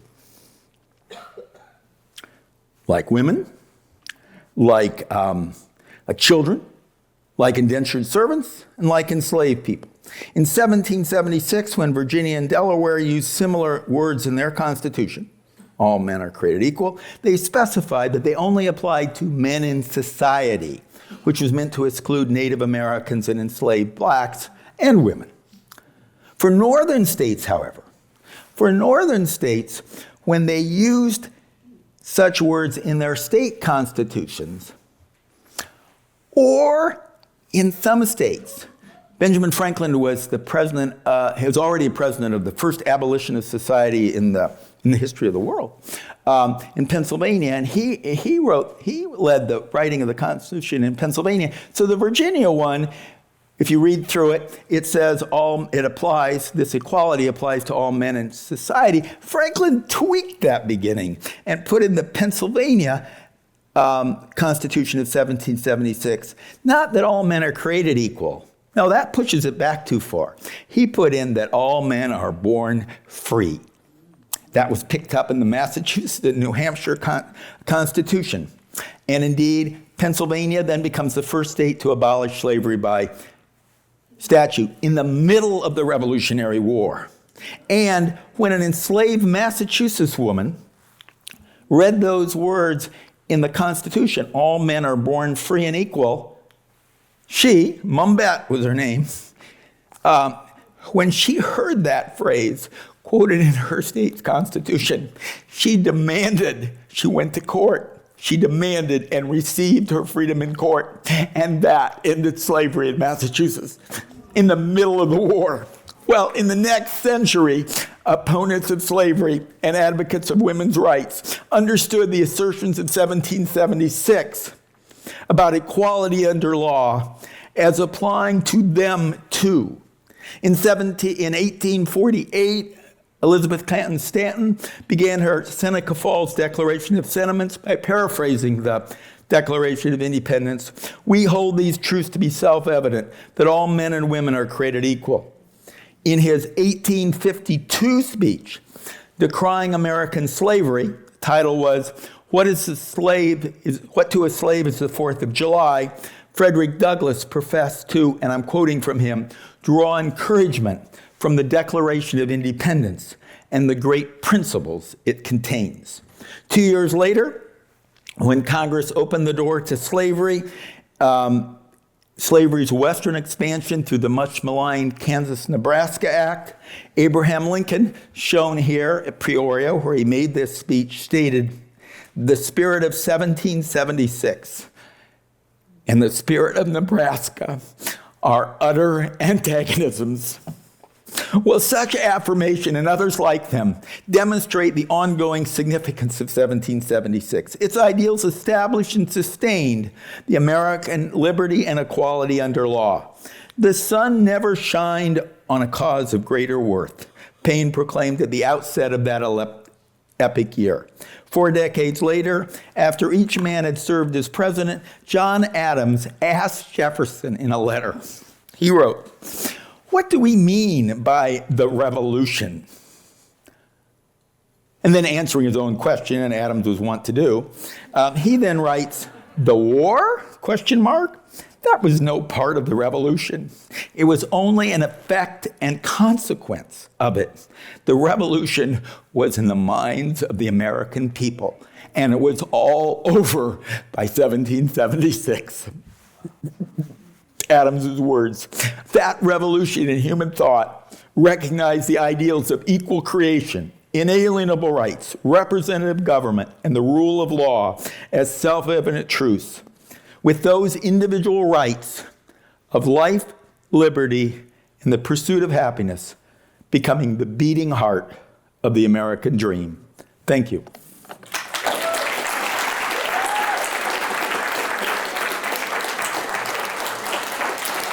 Thank you very much. So this is the 250th anniversary, but it's also the 200th anniversary of July 4th, 1826, on which both Adams and Jefferson died on the same day. I don't know, those of you who know about that, that's a well-known piece, but some people haven't heard about it. Why don't you tell the story of how these two men, not friends, at the beginning, and how that evolved, because that's 50 years after the signing. So they both lived into their 80s or so. They must have, yeah. So who would like to tell the story? Caroline, go ahead. You want to, or I can? Either one? Go ahead. Yeah. Well, Adams and Jefferson had worked very closely together in the Revolutionary period. Adams was one of the few people. There's not record of him publicly supporting independence before the beginning of 1776. Franklin, Samuel Adams, Thomas Paine, Benjamin Rush were late 1775. But Adams becomes an early and key proponent. Jefferson agrees with him. They're on the committee together with Franklin to write they're the only three people who actually contributed words to the Declaration of Independence. There were two other members, but they didn't even get to see it. They worked together. They were both, they worked together in the early years. One was the ambassador to France, the other ambassador to England after the war was over. But they had a falling out during when they were separated into two political parties, one founded by Madison and the other by Hamilton, the Federalist Party and the whatever you want to call the Jeffersonian Party, the Republican Party or Democratic Party. But then they were brought back together by Benjamin Rush, who worked with Paine. It was his idea to write Common Sense. He encouraged Paine to do it and actually gave it the title. They were brought back together. Abigail, who had always remained a relationship, Abigail Adams was a wonderful woman. She remained a relationship with Jefferson and helped bring them together. And they became close friends and wrote a lot toward the end of their lives. And the last words that I hope I get the right one right. The last words that John Adams ever said, they both clung on to live to the 50th anniversary of July 4th, and fireworks were going off and whatever. And Adams's last words, and Jefferson still lives, but Jefferson had actually died 2 hours before. Thanks, Tracy. All right, now we're going to start with a nice complex application of these ideas to common time. This says, how does reclamation or the process of reconciliation apply to our NATO partners? And how would this play into the process? Does positional power play into these processes? In other words, how we look at our current status and the weakness with our partners and our allies. Is there a way that this can be reconciled, reclaimed in the future? Or is it? Your turn. Yeah, your turn. Your turn. I honestly have no idea how I would answer that question Yeah. because I'm an 18th century person. All right. Yeah. Do you have any thoughts on this? No, I mean, in the sense that I don't work on it's an important question. Yeah. American foreign policy questions. We can look back to the Revolutionary era. America would not, it took ideas, but it also took actions. Most people would argue, most historians argue that the two indispensable people for the American Revolution were, as much as I like Thomas Jefferson, were not Jefferson and Adams, they were Washington and Franklin. And without either of those people, the revolution wouldn't have worked. And the part that Franklin contributed was he was over in France. And he did the miraculous. He's generally regarded by diplomatic historians as the greatest diplomat America's ever had. He convinced the French to back the revolution. And only Franklin, they think, could have pulled that off with all of his skills and all of his negotiating and his prestige as one of the greatest scientists in the world and a great inventor, and his connections with the court. And he pulled it off to get an absolute monarch to back a Republican revolution. And the importance of it is shown by Yorktown. Because at the Battle of Yorktown, that finally cinched American independence, we all know that it only worked because the French fleet, which Franklin worked out, that the fleet would come up from the Caribbean to match it, that the fleet blocked the British Cornwallis's army in Yorktown. But if you looked at the soldiers, a majority of the troops pushing in from land, a majority of them were French soldiers. And another interesting fact, of the American soldiers, a majority were black. Last time that blacks and whites fought shoulder to shoulder was the Revolution. It didn't happen again to the Korean War. So what you were talking about the last words of Adams and Jefferson. What about the last words of Louis? Did he say, "How did you talk me into that, Ben"? We think he's a great diplomat, but I think Louis' opinion might be a little different when the revolution started there. Well, you don't have to answer that question. I know Washington's last words, "I die hard." Yeah. All right, another question. Were the founders of the U.S. truly courageous? Could they have been arrested or imprisoned by the British if the revolution had failed, and did they fear this? Yeah. They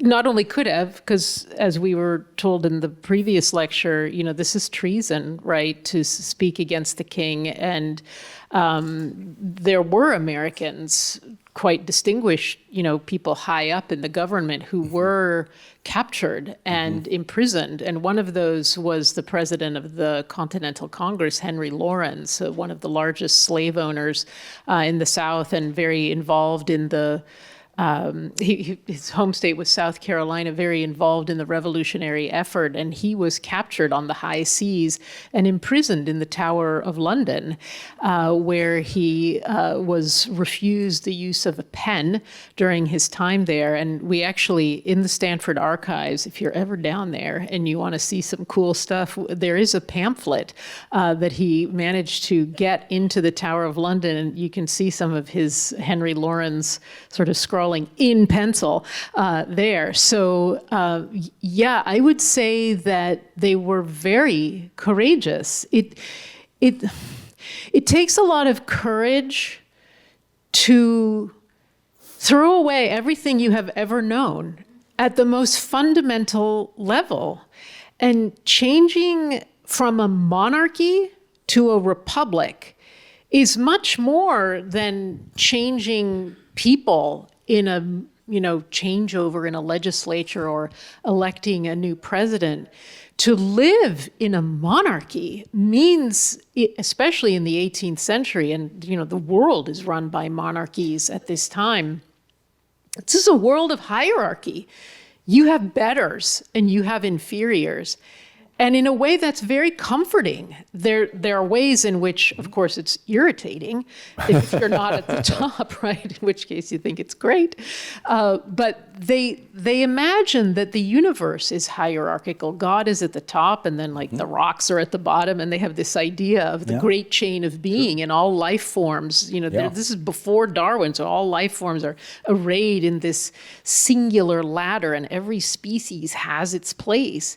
And they don't have the concept of extinction, because why would God, like Jenga, right, take out one little species? And this is how they view the whole universe. The birds are better than the rocks. And the Americans cast all that aside, not the great chain of being, but the sense that the natural order, literally the order of nature, as established by the deity 6,000 years before at the creation of the earth, decreed that some people were better than other people. And this is actually one of the last things, it may be the last thing that Jefferson writes, as opposed to muttering, on his deathbed. He says something to the effect that all eyes are opening to the rights of man.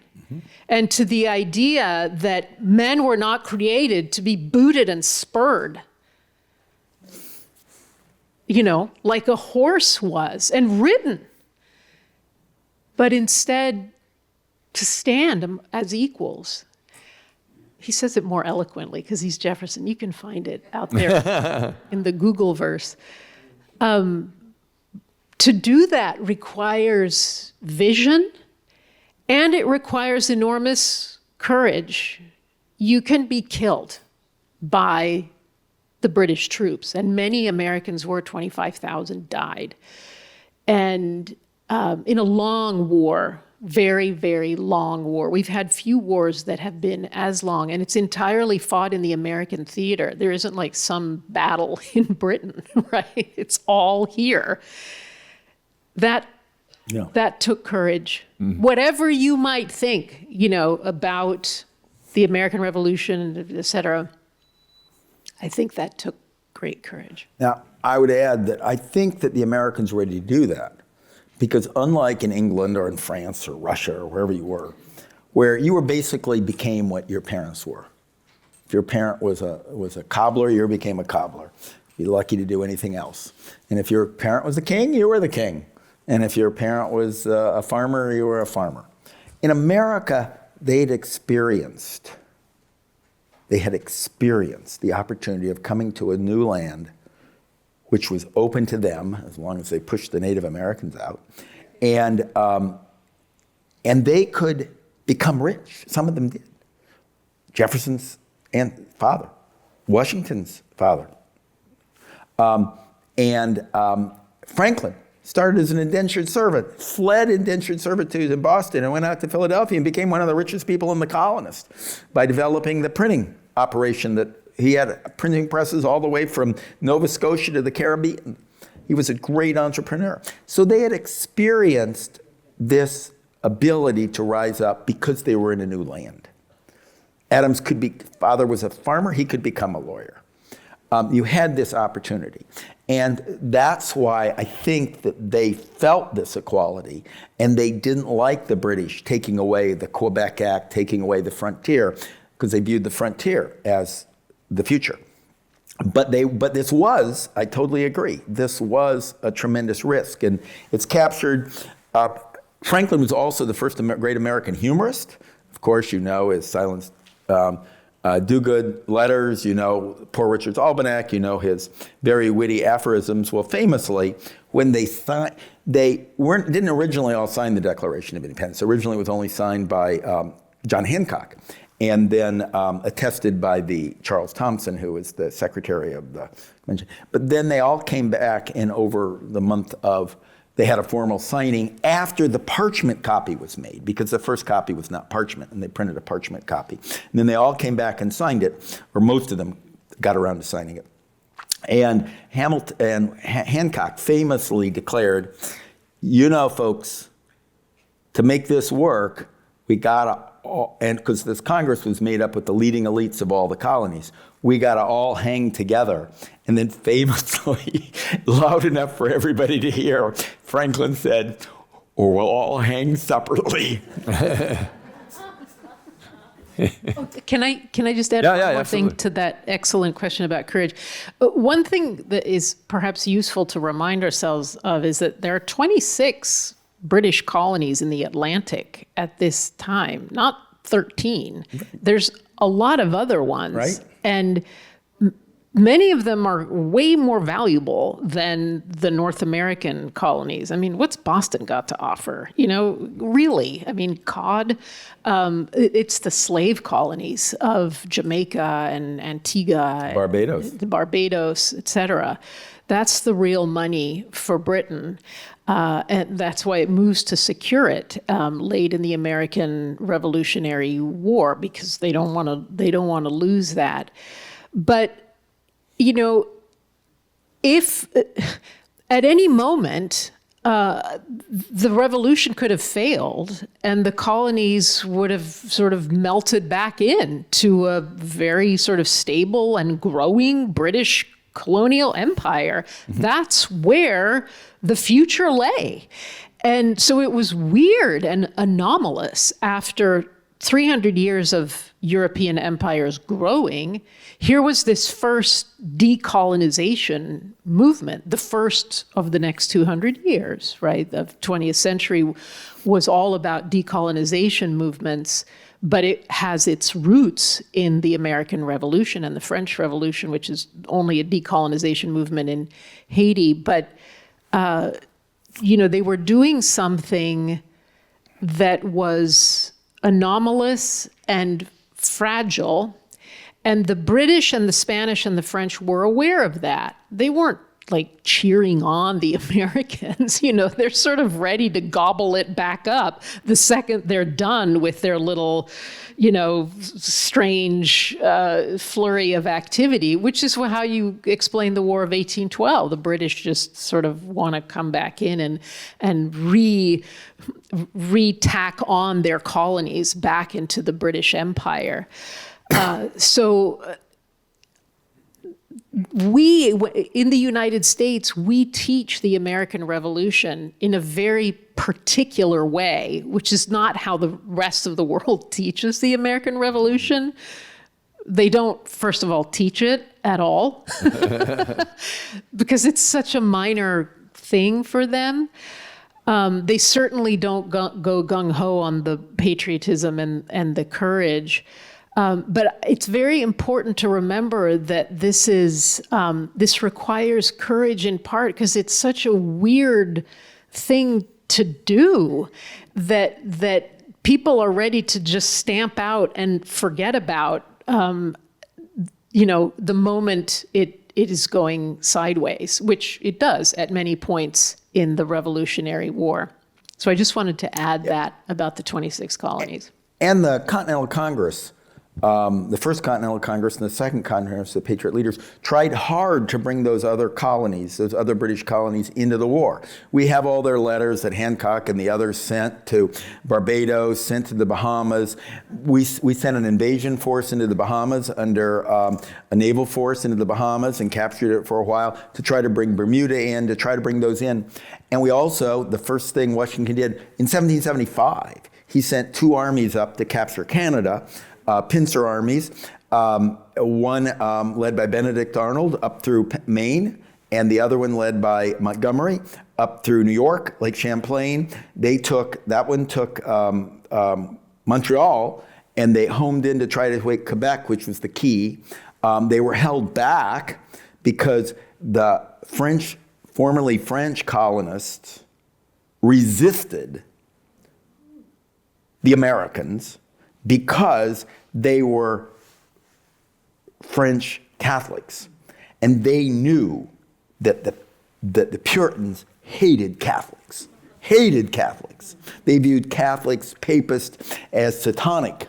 And they didn't want to be under, this was 2 New England armies that Washington sent up. They didn't want to be under them. They tried to convince them by sending poor Ben Franklin, who's so old, went up because he was apparently the only person in America in the continent who could speak French. And he could speak virtually every language. He used to have a contest to learn languages. So he went up to Montreal and he tried to persuade him, but finally they had to retreat when they were defeated at the walls of Quebec. Montgomery was famously killed, Benedict Arnold was injured, and the walls of Quebec on New Year's Eve of 1775, and they retreated back down. They beat a hasty retreat. So they tried to get Nova Scotia to join with them. And you can look at the responses. There was interest because all these other colonies also had the Stamp Act, and they also were frustrated. But the French colonies, the formerly French, the Catholics one, England had guaranteed all their rights, Catholic rights, in Quebec by the Quebec Act. And the colonies, the more interesting ones, were Barbados and Jamaica, and and you mentioned some of these colonies had 90% enslaved people. And you can see their letters back. It says, we can't revolt against the British, because if we do, enslaved people will kill us all. We need the French Navy and the French Army to subdue the enslaved people. So it's a complex story. Georgia was a close thing. It wasn't at the First Continental Congress, but it finally joined the second one. It was a close thing. Barbados, the Bahamas were held for a while and then driven off. So it was a close thing. And it wasn't automatic, as shown by, as Carolyn notes, all these other colonies, these British colonies who also had the Stamp Act applying to them, choosing not to join, debating and choosing not to join. Before we ask our next question, final score, American Republic 2, Roman Republic 0.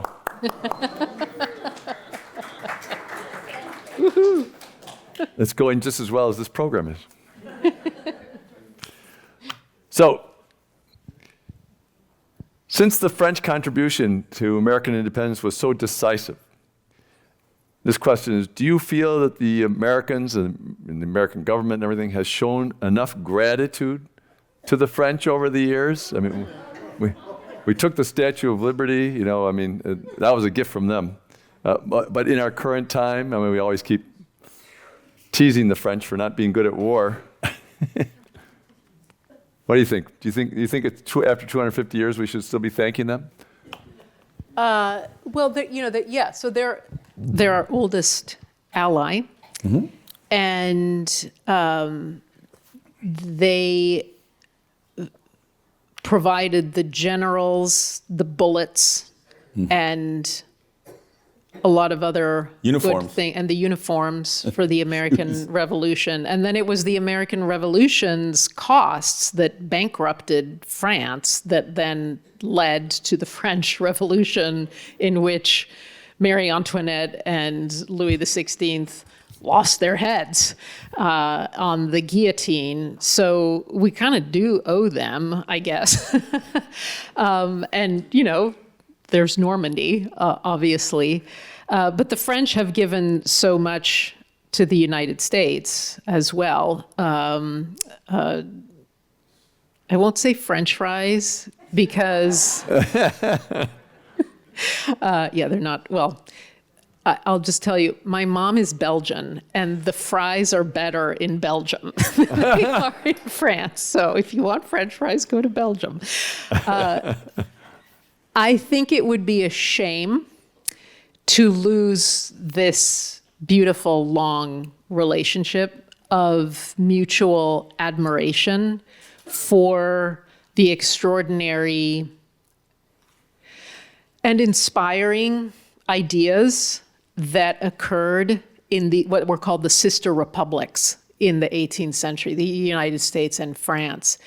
And these ideas, they became much more radical in France. The American Revolution isn't particularly radical, as Ed was showing in his talk. There's a lot that remains unchanged. Slavery increases, women's rights, same before and after. In France, though, they confiscate all the lands of the church. They disestablish Christianity. They convert the churches into temples of reason. They have festivals to the god Mars around what would be the Eiffel Tower.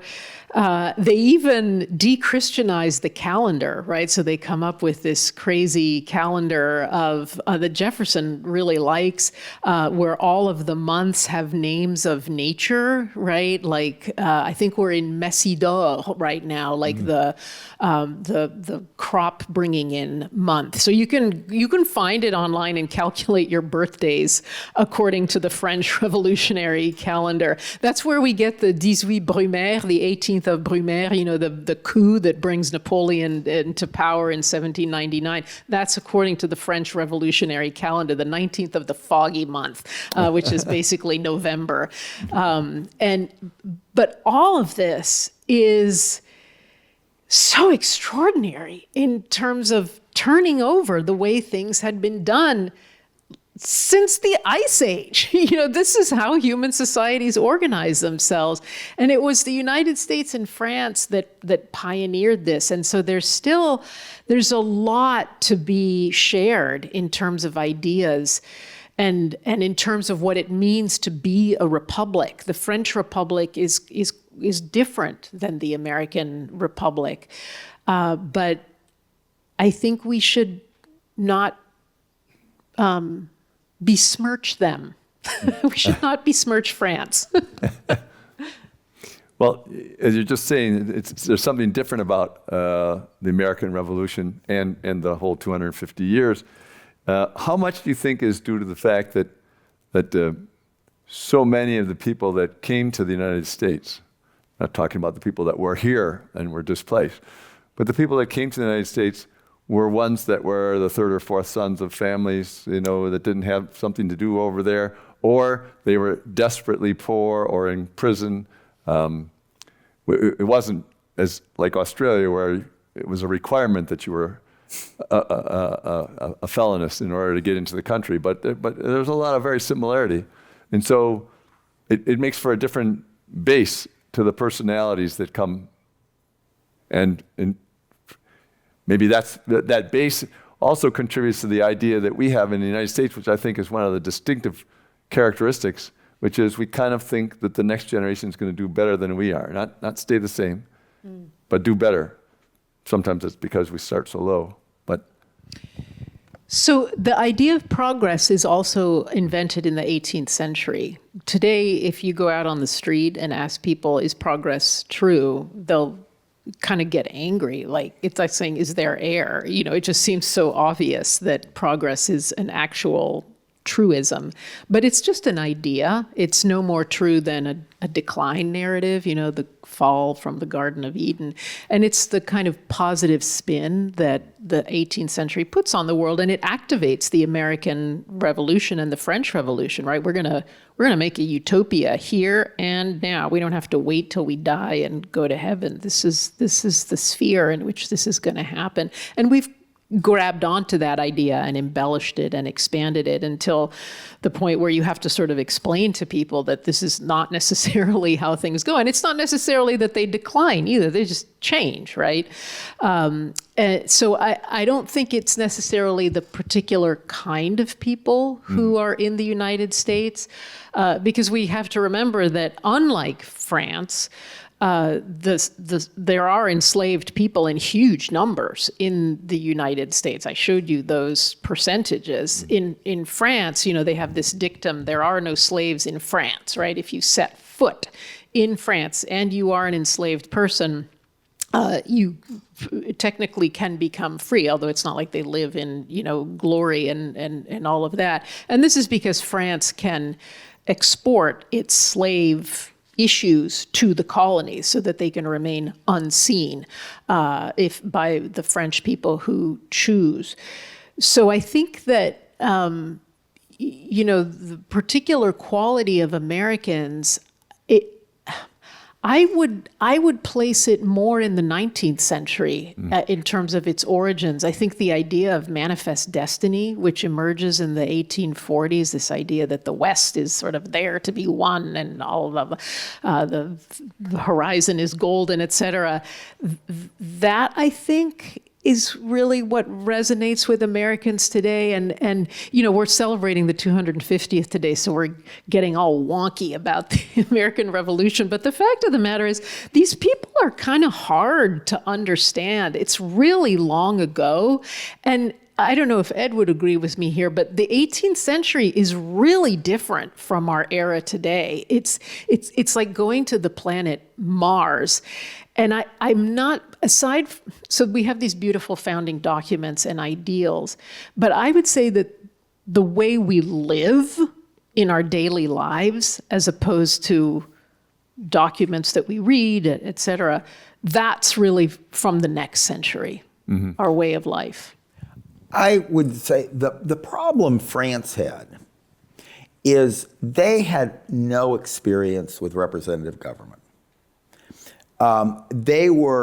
The French monarchy was incredibly absolutist.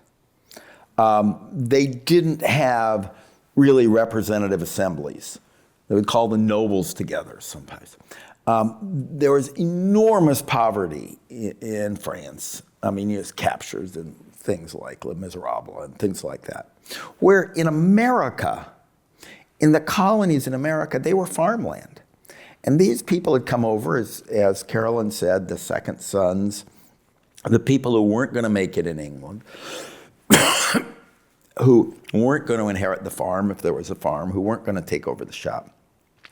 And because it was an open country, they had opportunity. And each of the colonies had established, all 13 colonies, had established a representative assembly from New Hampshire to Georgia, where they had fairly wide electorate representation.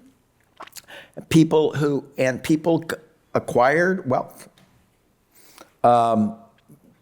Whether they be Jefferson, which inherited a little bit, and Washington, who wouldn't have inherited it and thought he had to make it himself as a frontier surveyor, but he thought he could make money out on the frontier, and he went out and became a surveyor because he thought he'd buy up the best pieces of land.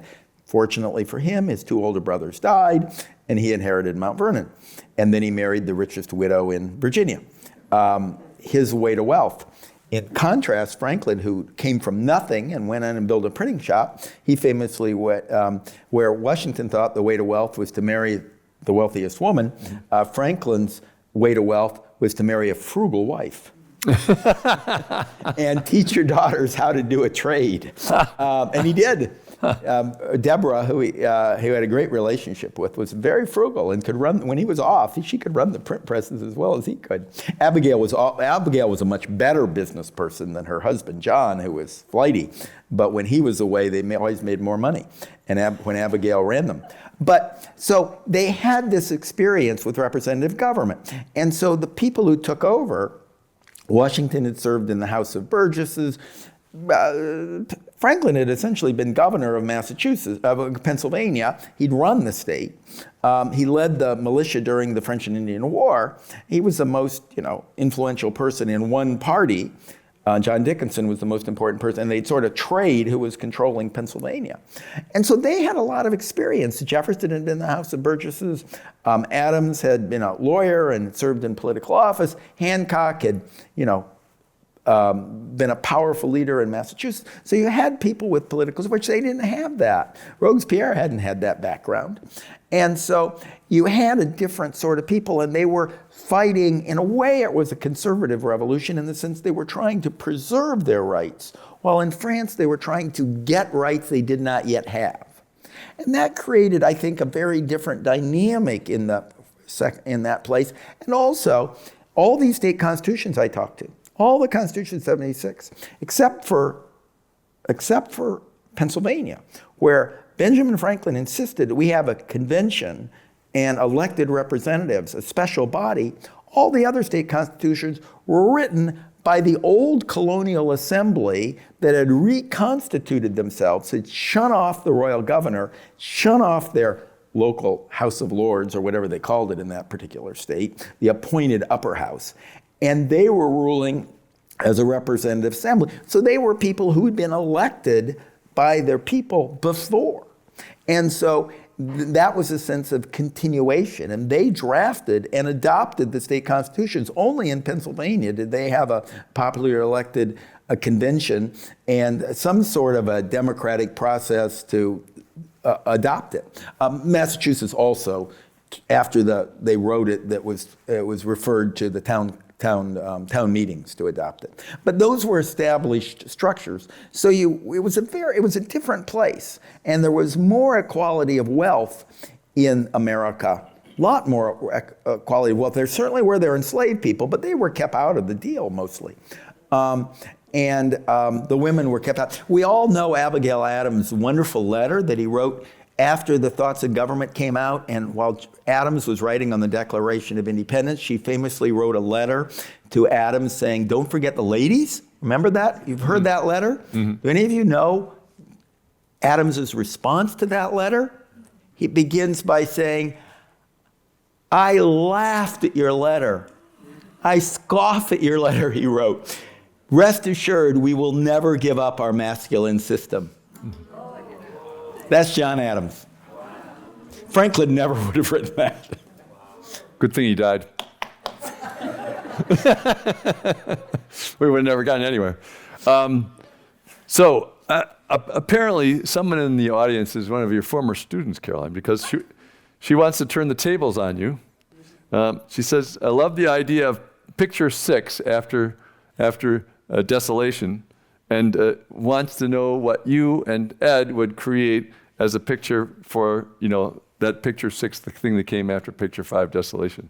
You want to talk about that? No, first I'm just trying to figure It's your out where's question. I know, it's my question, but it's for them to answer.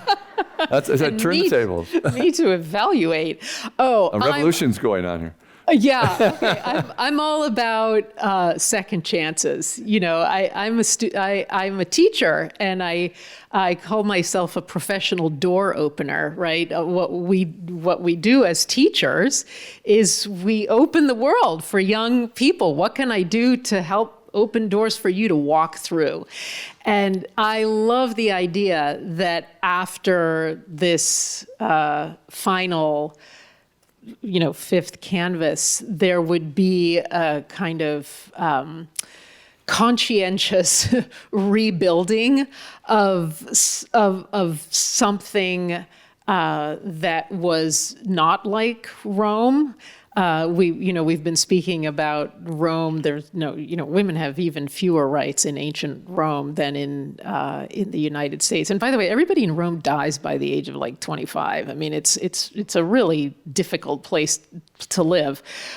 So I envision a 19th century utopian colony in which there's free love, rights for everybody, and everything is great and has classical architecture. So that's what I'm going with.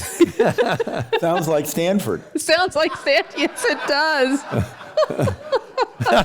That's right. Good. All right, so here's... Wait, you have to have Ed. No, it was a question. He seemed silent about that one. He didn't want to be a student. So the person who wrote this question has the absolute clearest handwriting in 50 years of my doing this. Really well done. Democracy isn't explicitly mentioned in the U.S. Constitution. How does one make the case for its alignment with the constitutional principles? It's not explicitly. Or Republican government. The Constitution guarantees that every state will have a Republican government, and that's what they thought representative government. They wouldn't use the phrase democracy. Democracy was viewed as chaos. Mm-hmm. Indeed, Jefferson's party, the opposite of the Federalist Party, the old anti-Federalist Party gets reconstituted by Madison and Jefferson in the 1790s. And they call themselves the Republican Party, but the Federalists always called them the Democrat Party. And that was allowed to be a slur. But no, the Constitution guarantees that every state will have a Republican form of government. And that's what they meant.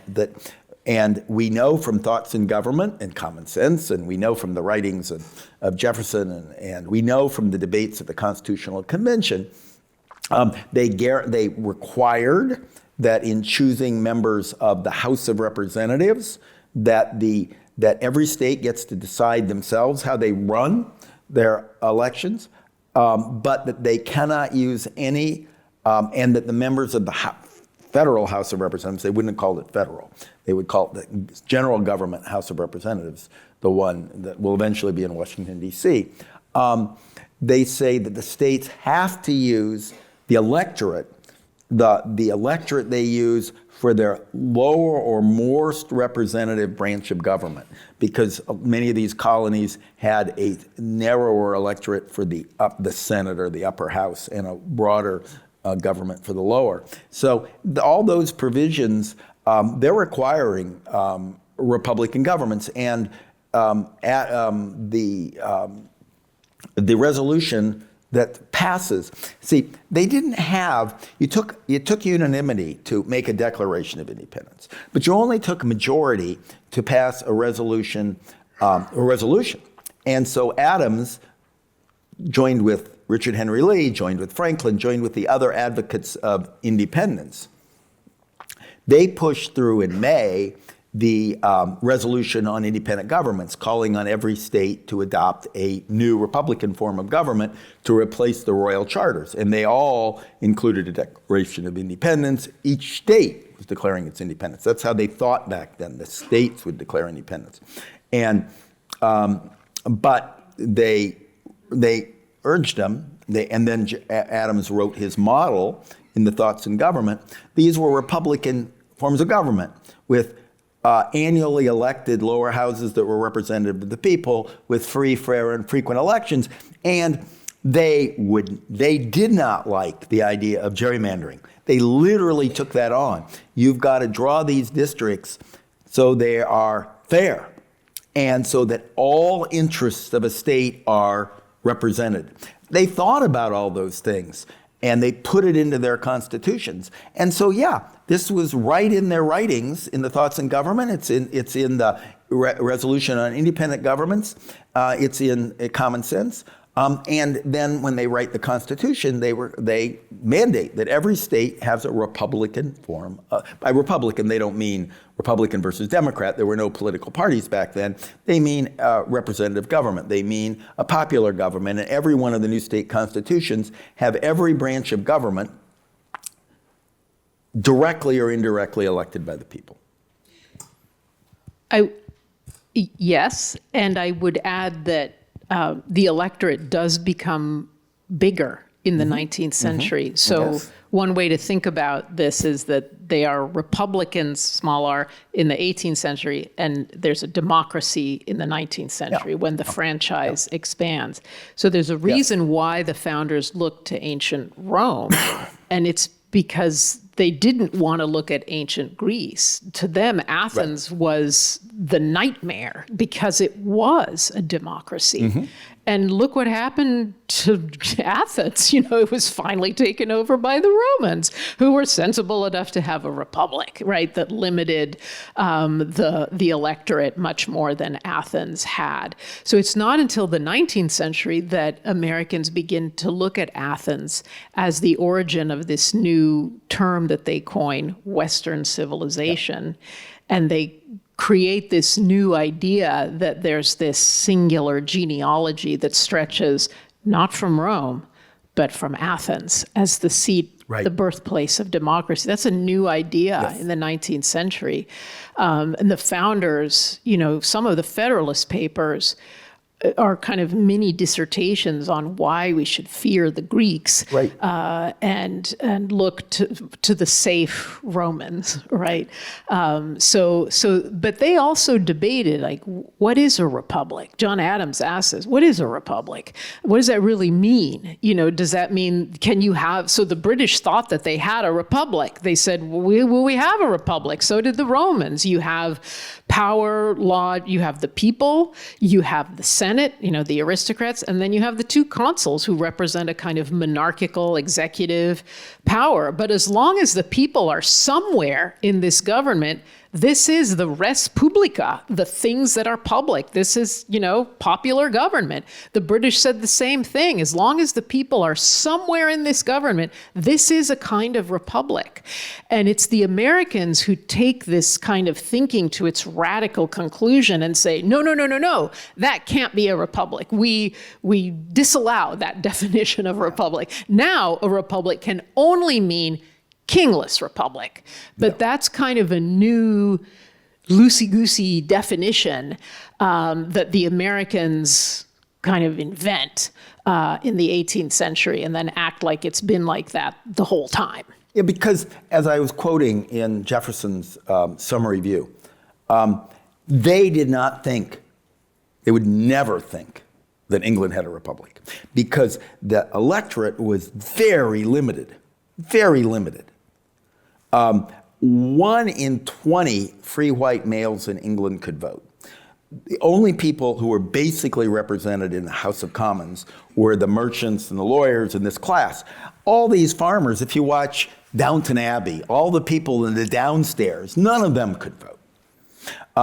And the countryside was represented by their lords, who oversaw that, in the House of Lords. So basically the free cities, the merchants, and the people could vote. That was who we were talking about. So the Americans never viewed that. But in contrast, in the colonies, basically in the colonies, in all the colonies, while they were still colonies, in the lower house, basically everyone who had agency, so that wouldn't be indentured servants, that wouldn't be enslaved people, that wouldn't be children, that wouldn't be women, that wouldn't be people who didn't own any property or pay any taxes, but basically everyone who had agency. So there was much more representative, but they still had an appointed governor, royal governor or proprietor in places like Pennsylvania, and an appointed upper house that had to go through everything, and then every bill had to go over to England, and the king could veto it. That's what they were getting rid of. And so when they said the people, they meant the people with agency. And when they said all men are created equal, they meant men. But they viewed that as fundamentally different than what England had. So a very good summary, and we have 30 seconds left, minus 30 seconds. So one last question. Could you please detail the difference between Greek and Roman architecture? Yeah, I can. Okay, next program? Yeah, I could do that next program. Okay. Yeah. There's a lot of overlap. Do you want to do an overview? Yeah, so, okay, quick overview. A lot of Roman architecture is derivative of the Greeks, because the Greeks were in the Italian peninsula before the Romans became the Romans. But the Romans have the concrete that gives you the rounded shape. So Excuse me. the Palace of Fine Arts, that red thing, that's Roman, right? Which is what, I think it was built around 1900. That's sort of the moment of American empire. So they're channeling the Roman Empire in the architecture of San Francisco at that point. Same with the dome and wing capital of the city, that thing. You know what I mean. And yeah, so that's the major difference. The Greeks are all about the like that. So until further That was public enough. dialogues occur, that is what I will leave you with. Got an answer. Okay, so ends another event at the Commonwealth Club in its 124th year of enlightened discussion, and for Humanities West, about 43rd year. And we really thank you for coming. It was a great way to look back at this. I think they had a discussion in the White House that was very similar. Thank you.